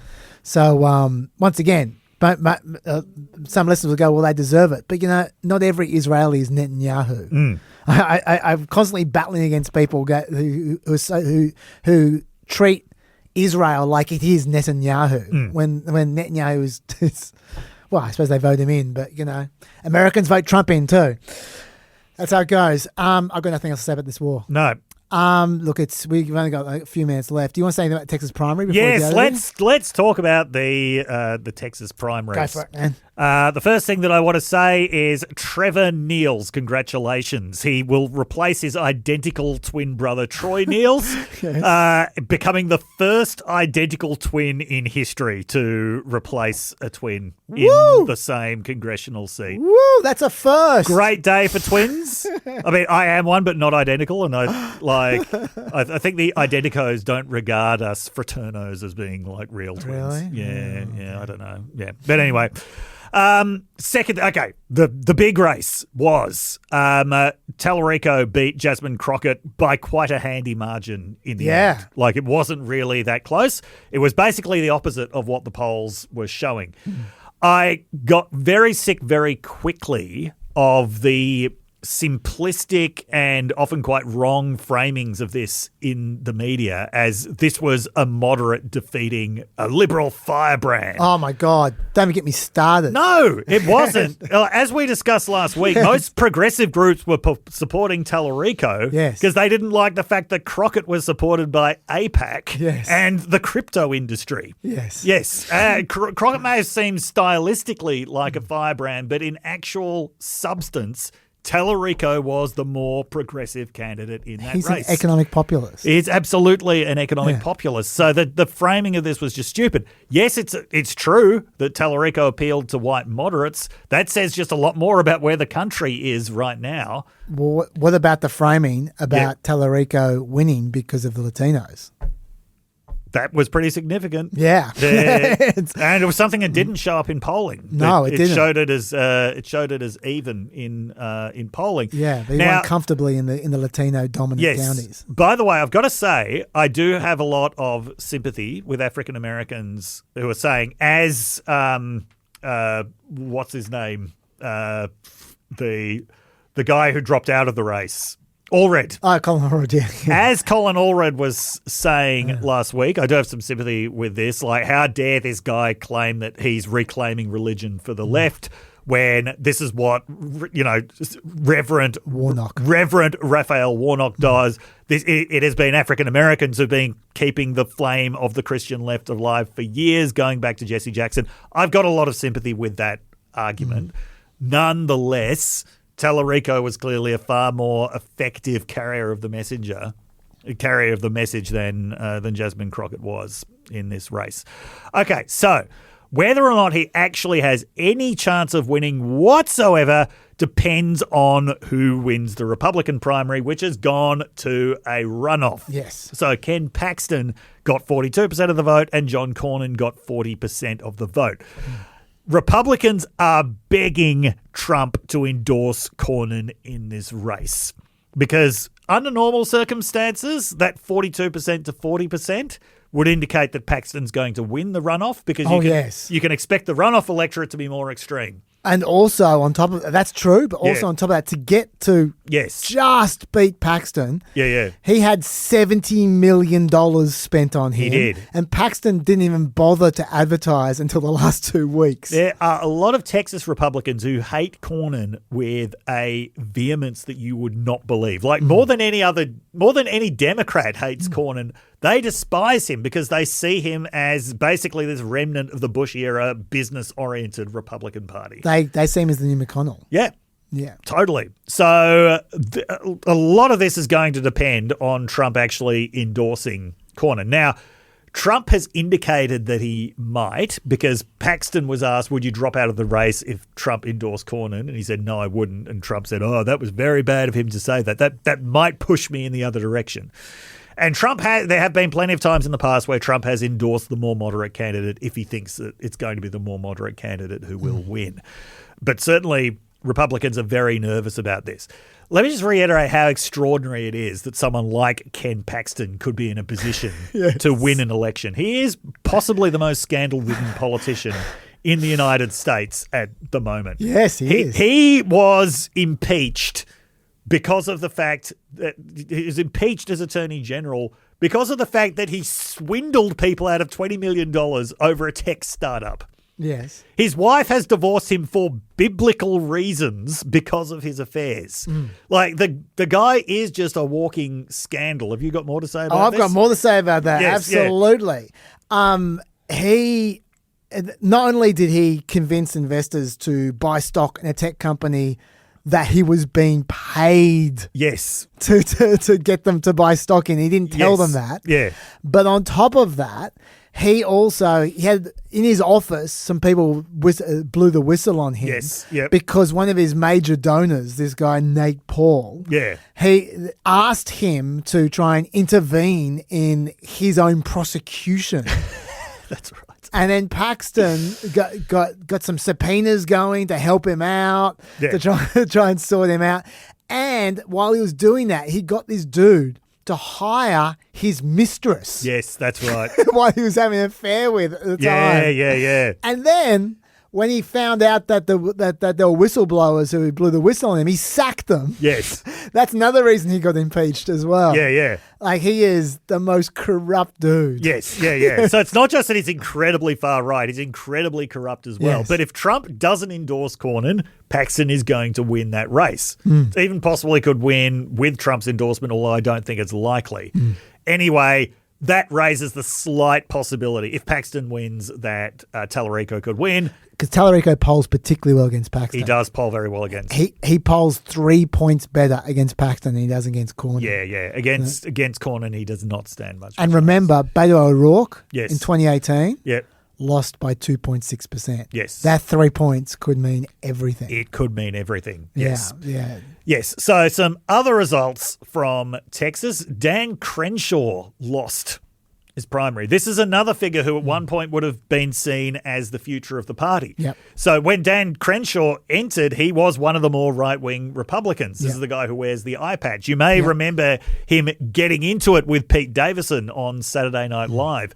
I read a description of Saturday Night Live this week as veering between cruelty and irrelevance. And I think that the moment where they actually, where first of all, Pete Davidson has a go at him because of his eye patch, and then Saturday Night Live gets Crenshaw on Saturday Night Live to make amends to him. That's your classic veering between cruelty and irrelevance. There, but speaking of irrelevance, Dan Crenshaw gone now.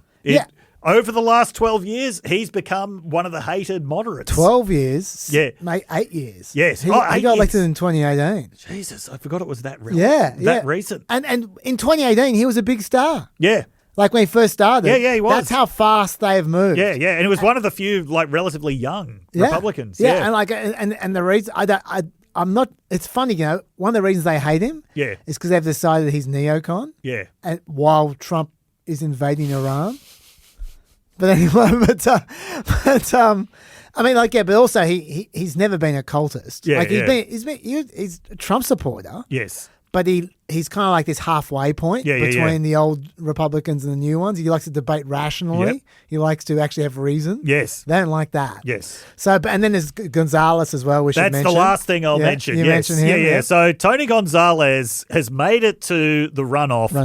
While there's a scandal developing around the fact that the woman he was having an affair with in his office committed suicide by self-immolation. Yeah. Yeah. So an absolutely horrific story. He still managed to get to the runoff while that story's going on. Yeah. You see, it's actually worse for someone to be an independent thinker. Yes. Like Dan Crenshaw. Yes. Than to have an affair and drive them to the point where they set themselves on fire. Yes. That's not quite as bad as being an independent thinker. No. Anyway, House Republicans are now trying to encourage Tony Gonzalez to get out of the race. But as we've said so many times this episode, good luck with that. And on that note, that is it from me this week. God knows what kind of world we're going to be facing next week. Yes, after the white flash, I'll tell you a bit more about the primaries, the Texas primaries. I think I'll finish it off. I've got a few more things to say about that. And they'll probably do for now. It's okay to spend 2.5 hours on the war. I mean, it's a pretty important topic. Pretty consequential. I'll try and God, I can't believe I'm even saying this. I'm going to try and organise a bonus soon if I can. If I can fit the time in. There's just so much to talk about. Oh my God. So much to talk about. Supervisor, save me.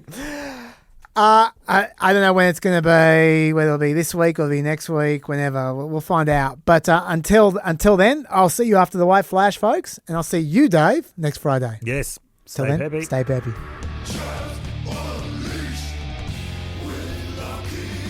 Welcome to the other side of the white flash. This is Chaz Unleashed with Lockie. G'day, everyone. And you know what, Lockie? Just for once, I'm not going to speak at double the speed and ask you to edit out everything you say. No, you don't ask me to do that. I do it naturally. Because we can take it easy on this one. There's not 40 minutes of content I'm trying to cram into 20. Yeah.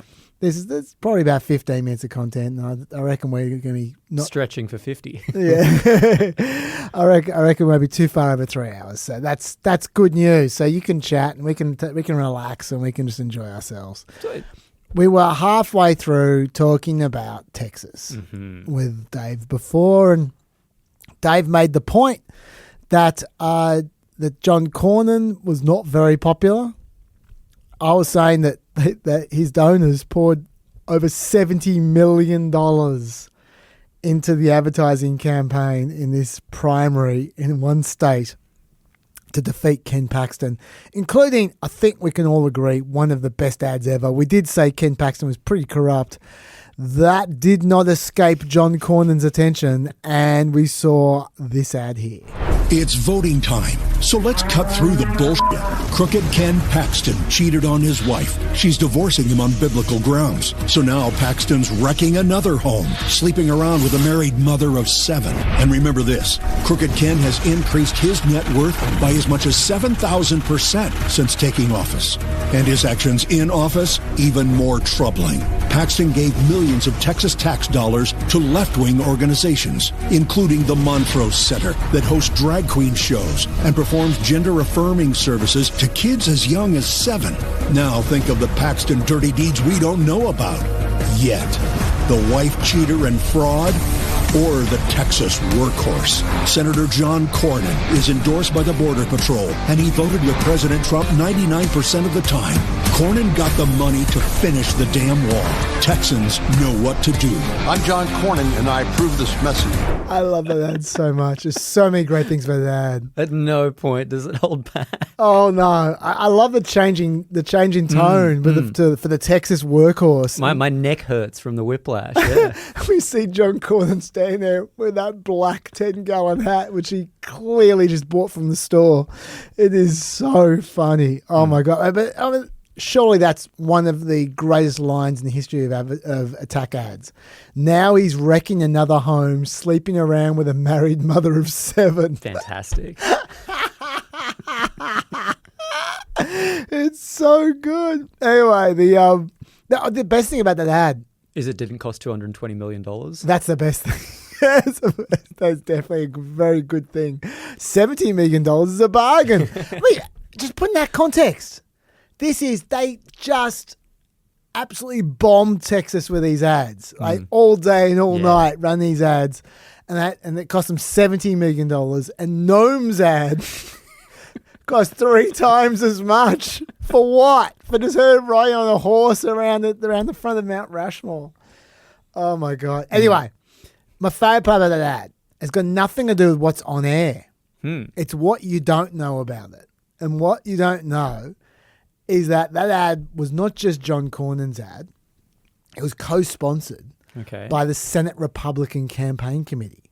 Why is that so funny? It means if Ken Paxton wins the primary, they'll be bankrolling his campaign. Oh, wow. The guys who said now he's wrecking another home, sleeping around with a married mother of 7, they could well be supporting him in 2 months' time. It's so good. Anyway, my point is that is running all day and all night. Ken Paxton isn't even responding with ads. And he still basically ties it. Gee. With John Cornyn. They really don't like Cornyn. Yeah, Cornyn, yes. Yes, they don't. And it's not like he's that bad. I mean, Paxton's seen as more loyal, essentially, to Trump. And Cornyn's seen as the establishment. It's just, that's how Trumpy Texas Republicans are, you know? Anyway, so runoff May 26. There is a lot of speculation that Trump is going to support Cornyn, which you wouldn't have necessarily thought before. But I think the reason why everyone's expecting it is because I think people are starting to think this might be a tight contest, and it might matter. It might matter between the Dems and the Reps, or just the primary? Yeah, it might matter a lot. But, and the reason, so Tallarico, I'm not saying, people are saying, what does this say about the Democrats, what kind of campaign they like to run? I'm not saying we should draw any conclusions other than Texas Democrats just thought, we might have a shot at this. And they just thought, well, Tallarico he's got higher favourables than Jasmine Crockett, much higher favourables. In fact, he's got higher favourables than anyone.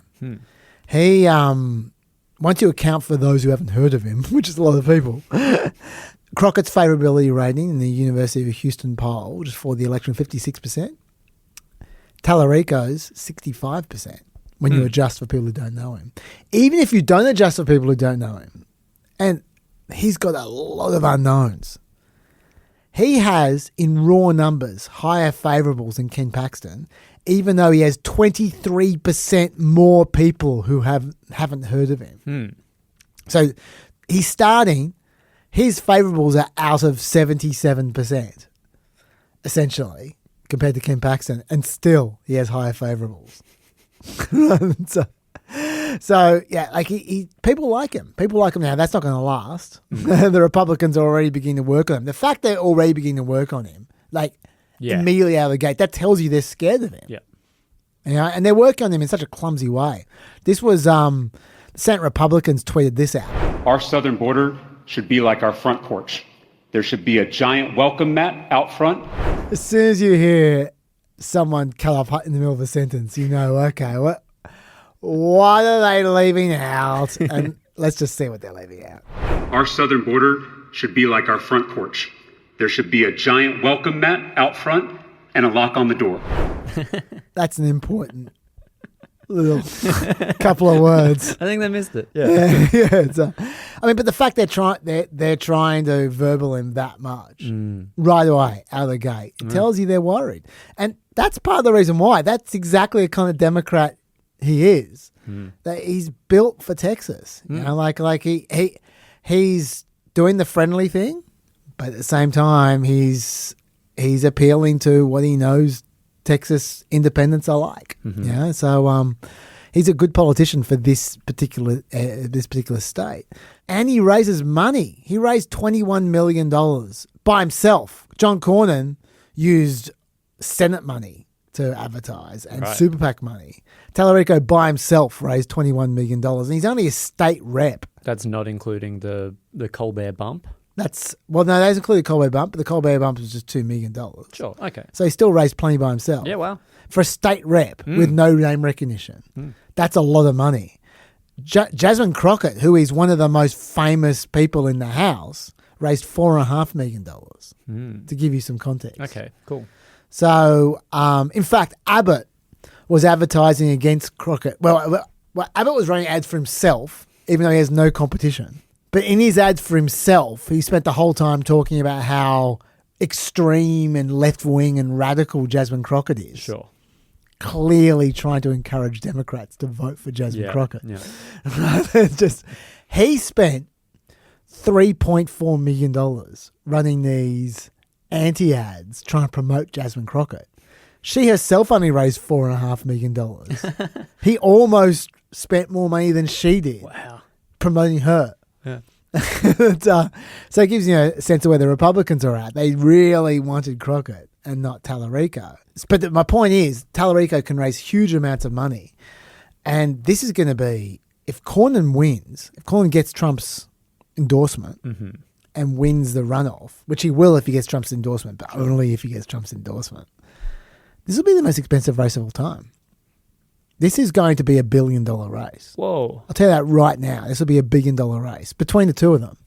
And the reason for that is because this is going to be close.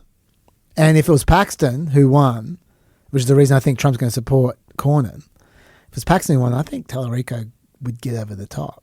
But I'm not sure he'll get over the top of Cornyn. I mean, let me give you some facts here. Please. First of all, the reason why he should be cynical. Democrats never win in Texas. Yes. They last won the presidential election here in 1976 in Texas. Their last Senate victory, 1988. Trump won by 14 points in 2024. Okay, so that's why he should be cynical. Yeah.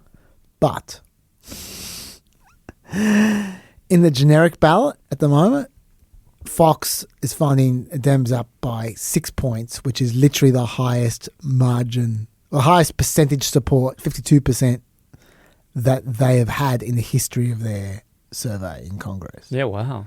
Now, their survey hasn't gone forever, but it's gone like 20 years. Trump's approval, it's only 45% at the moment in Texas. Disapproval, 49%. Whoa. He's not popular. Even in the red state that supported him by 14 points, he's not popular. Democratic enthusiasm is off the charts. 53% of early votes went to the Democrats over the Republicans. As in, so 53% of the total of ballots were for the Democratic primary, not for the Republican primary. Yeah. And they're both competitive. Compare that to the 2022. Democrat early votes rose by 274%. Republican early votes rose by 106%. Okay. Democrats cast about 200,000 more final votes than Republicans did. Republicans in 2022 cast 900,000 more final votes than Democrats did in their primary then. Also, if you break down the early voters, 28% of Democratic early voters have previously only voted in November general elections. What that tells you is they've already attracted a huge number of people who normally wouldn't take any interest in this primary at all. But they've come in because they're really interested in the Democratic primary. That's how enthusiastic they are. Republicans, only 13% in their primary were people who only voted in general elections before. So Democrats are activating voters. Add to that the fact that Tallarico seemed to do pretty well amongst Latinos, and we all know that that's the key to Texas. The problem, one of the problems that he's got, Tallarico, regardless of whether it's Paxton or whether it's Cornyn, is there's going to be some black voters who are pissed off. Like, they all voted for Crockett. Sure. And Crockett was not above playing the race card. Like she not directly against Tallarico, but against his campaign, against super PACs, against his supporters. And we talked about Colin Allred, who definitely was making racial statements about Tallarico. So they're going to be pissed off black voters. Whether they come around or not, we'll find out. But if Tallarico can't get them to come around, then he's in trouble. There's no way he can win there. Yeah. But if he can get them all, then yeah, maybe. Okay, let me tell you why why Trump is going to care about this so much. Okay. I may or may not talk about this on Planet America on Monday, so if I do, I'm sorry, you'll hear this twice. But I'm not sure if I will or not. Texas, in my view, is very likely to be a decisive contest in deciding who takes the Senate. Now, I never thought Democrats stood a chance of taking the Senate until recently. I'm still not saying they will, but there is, if everything goes perfect for them, there is a way forward. Okay, let's go through this quickly. They currently have 47 or control 47 seats with independents. So they need 4 seats. They need to flip 4 seats to take the Senate, right? They've got to hold Georgia and Michigan, which that could have been tough. Both of those could easily have gone to Republicans. But in the polling, Ossoff is looking good, like real good. He's a good politician. So I think they're going to hold Georgia comfortably in the end, possibly by 7 or 8 points. Michigan could have been really tough if Trump wasn't going out of his way to make this easy for Democrats. First of all, tariffs. Oh my God, tariffs are like, Michigan is a car industry state. The tariffs do not help Michigan at all. Right? They won't be fans about that. Secondly, this bridge we talked about a few weeks back. Like, that is insanity dealing with like to get in the way of this bridge. Yeah, like, so I mean, it's not like he's popular in Michigan anyway, but he's doing his best to become as unpopular as possible. So I think they're both in the bag, essentially. All right. Which is fine, because if they lost either of them, because they currently hold both, if they lost either of them, they need more than 4 seats. Yeah. All right, but let's say they hold both of them, and I think they will. Then you got North Carolina, which every single election you go, oh man, this is so close. I reckon the Democrats might get this one, and then they always just fall just short. It's been the closest state for a decade. It's been constantly 1 point, 2 points, 1 point, 2 points margins. Okay. But Republicans keep on winning it. This time, they have Roy Cooper running in their primary, not in their primary, as a Democratic Senate candidate. Roy Cooper was the governor of North Carolina for a long time. Okay. Was very popular. He retired popular. He's running against like an absolute Trump flunky. Like, he was like in charge of the Republican National Committee at one point in time for Trump, right? Okay. So the MAGAs will be very happy about the flunky, but Roy Cooper, he's popular amongst independents as well. He's not going to lose. So like they win 1 point. the Democrats lost North Carolina by like 2 points when they had a candidate who had texts coming out of his affairs, cheating on his wife in the middle of the campaign. And he still only lost by 2 points. That was Cal Cunningham. But the texts kept on coming out every week. They'll put out more texts. They were not helpful. And he still only lost by like 2 points. Right, Roy Cooper is going to win. Okay. And a big year for Democrats obviously will help as well. All right, so that's one seat. Then you've got Maine. Right, Susan Collins is hard to dislodge, but Maine is like a 5-6 point margin Democratic state. But, you know, it also was 6 years ago when Susan Collins ended up winning by like 10 points. Like she's very popular locally in Maine. But this year, it's going to be even more blue. And this time, they've got, it looks like Graham Plattner is going to be running. Janet Mills, the governor of Maine, who is running against Graham Plattner in their primary, the polling's dire for her. So he's really going down, which is interesting because Graham Plattner, we talked about him so much. He's kind of a Sanders-esque kind of candidate. Very working class, very sort of, he's very charismatic, but also he's got so much baggage from his days on Reddit.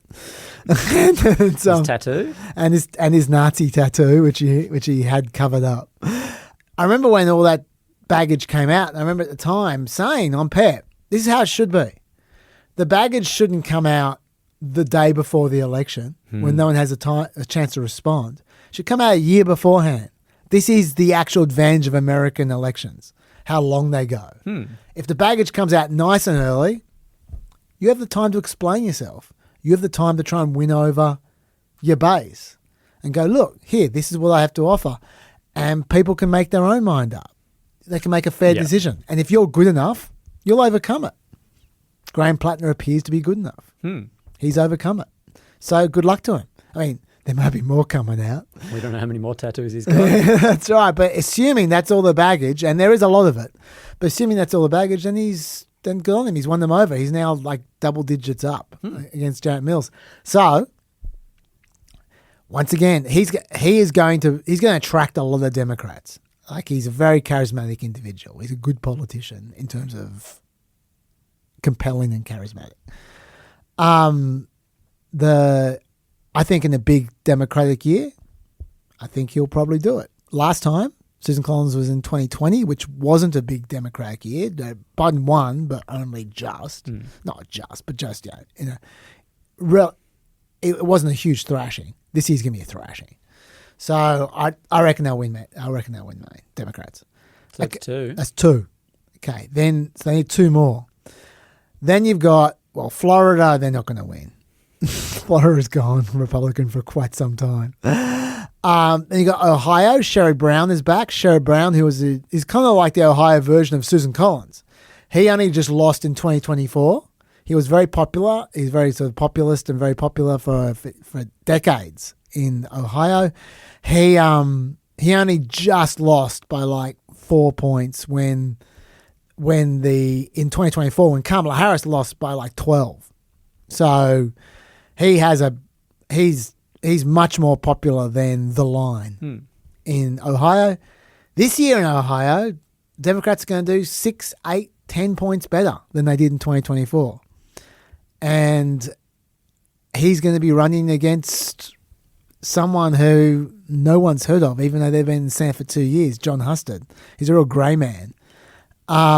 He's only been appointed there. He didn't win an election. He was just appointed to replace J.D. Vance.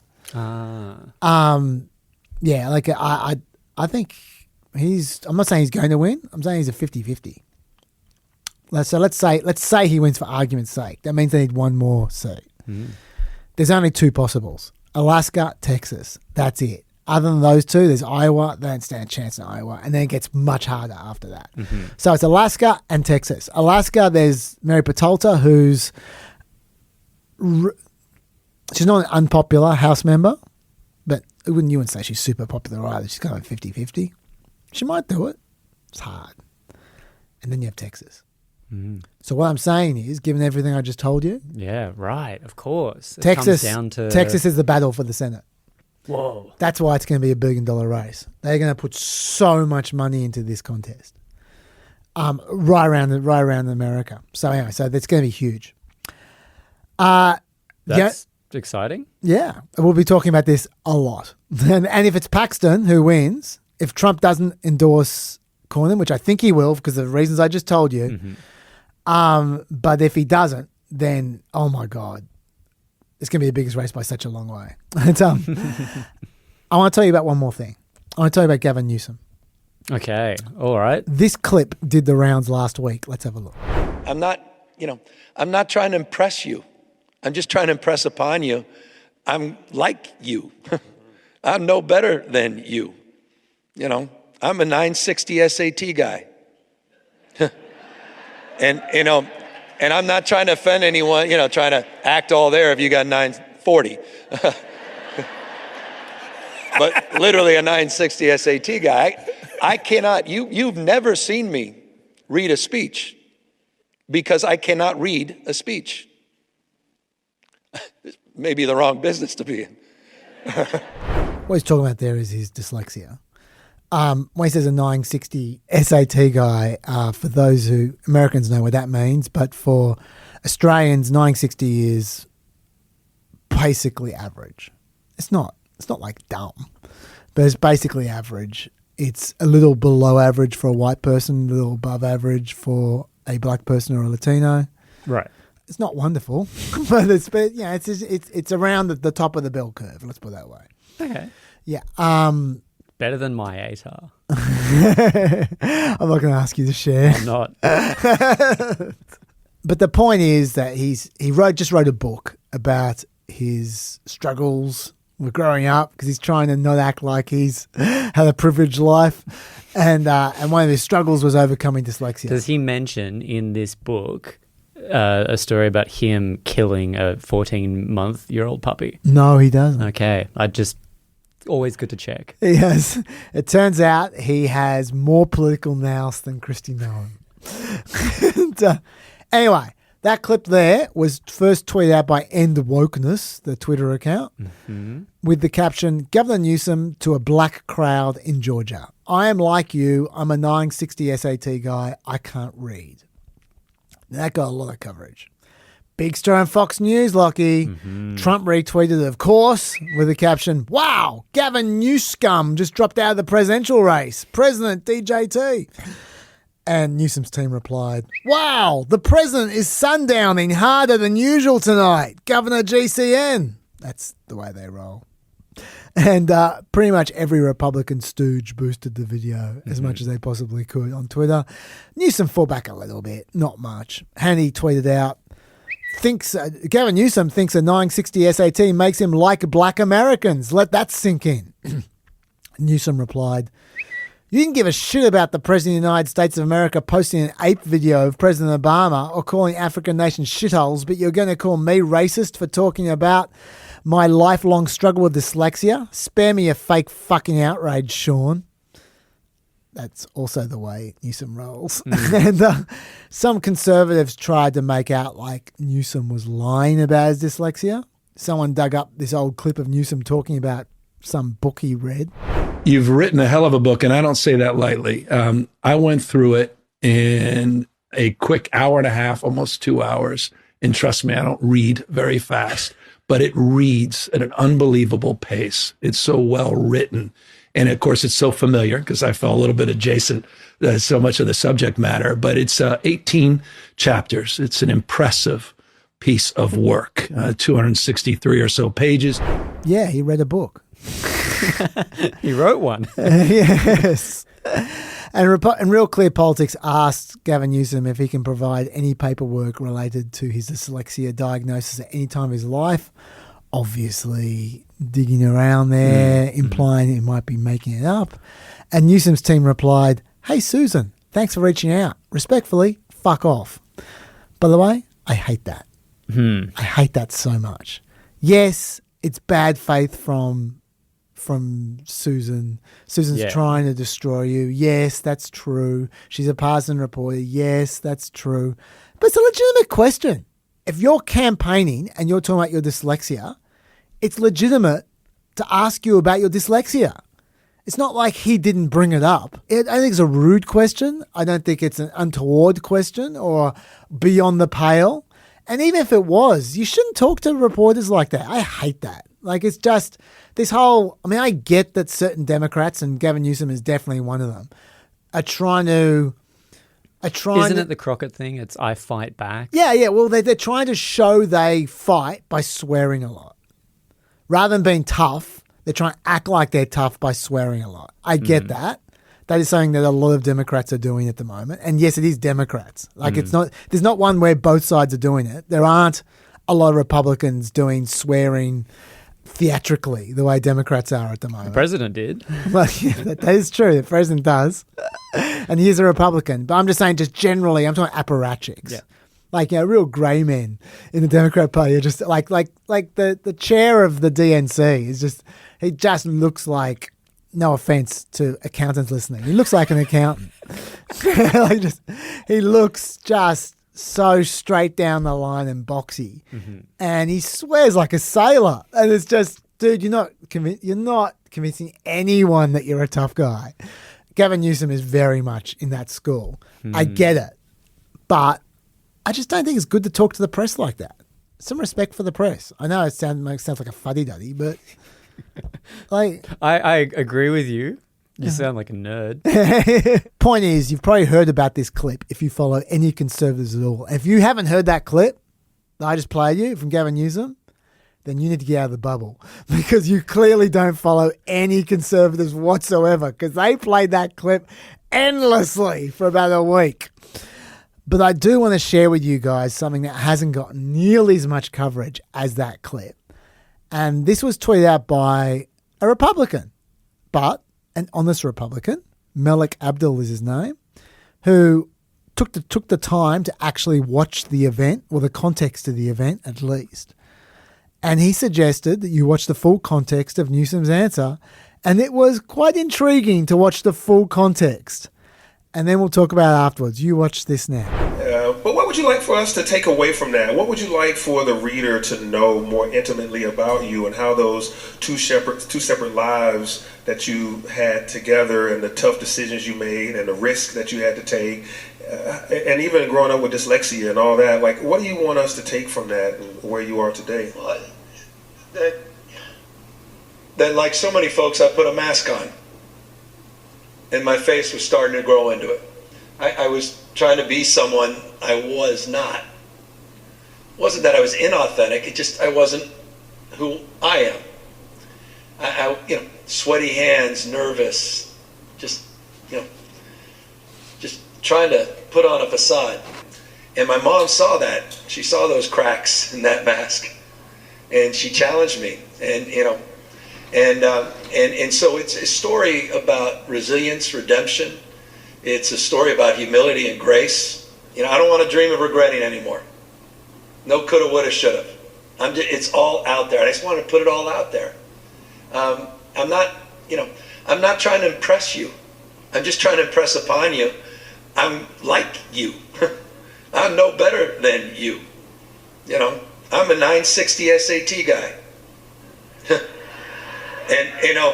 And I'm not trying to offend anyone, trying to act all there if you got 940. You've never seen me read a speech because I cannot read a speech. Maybe the wrong business to be in.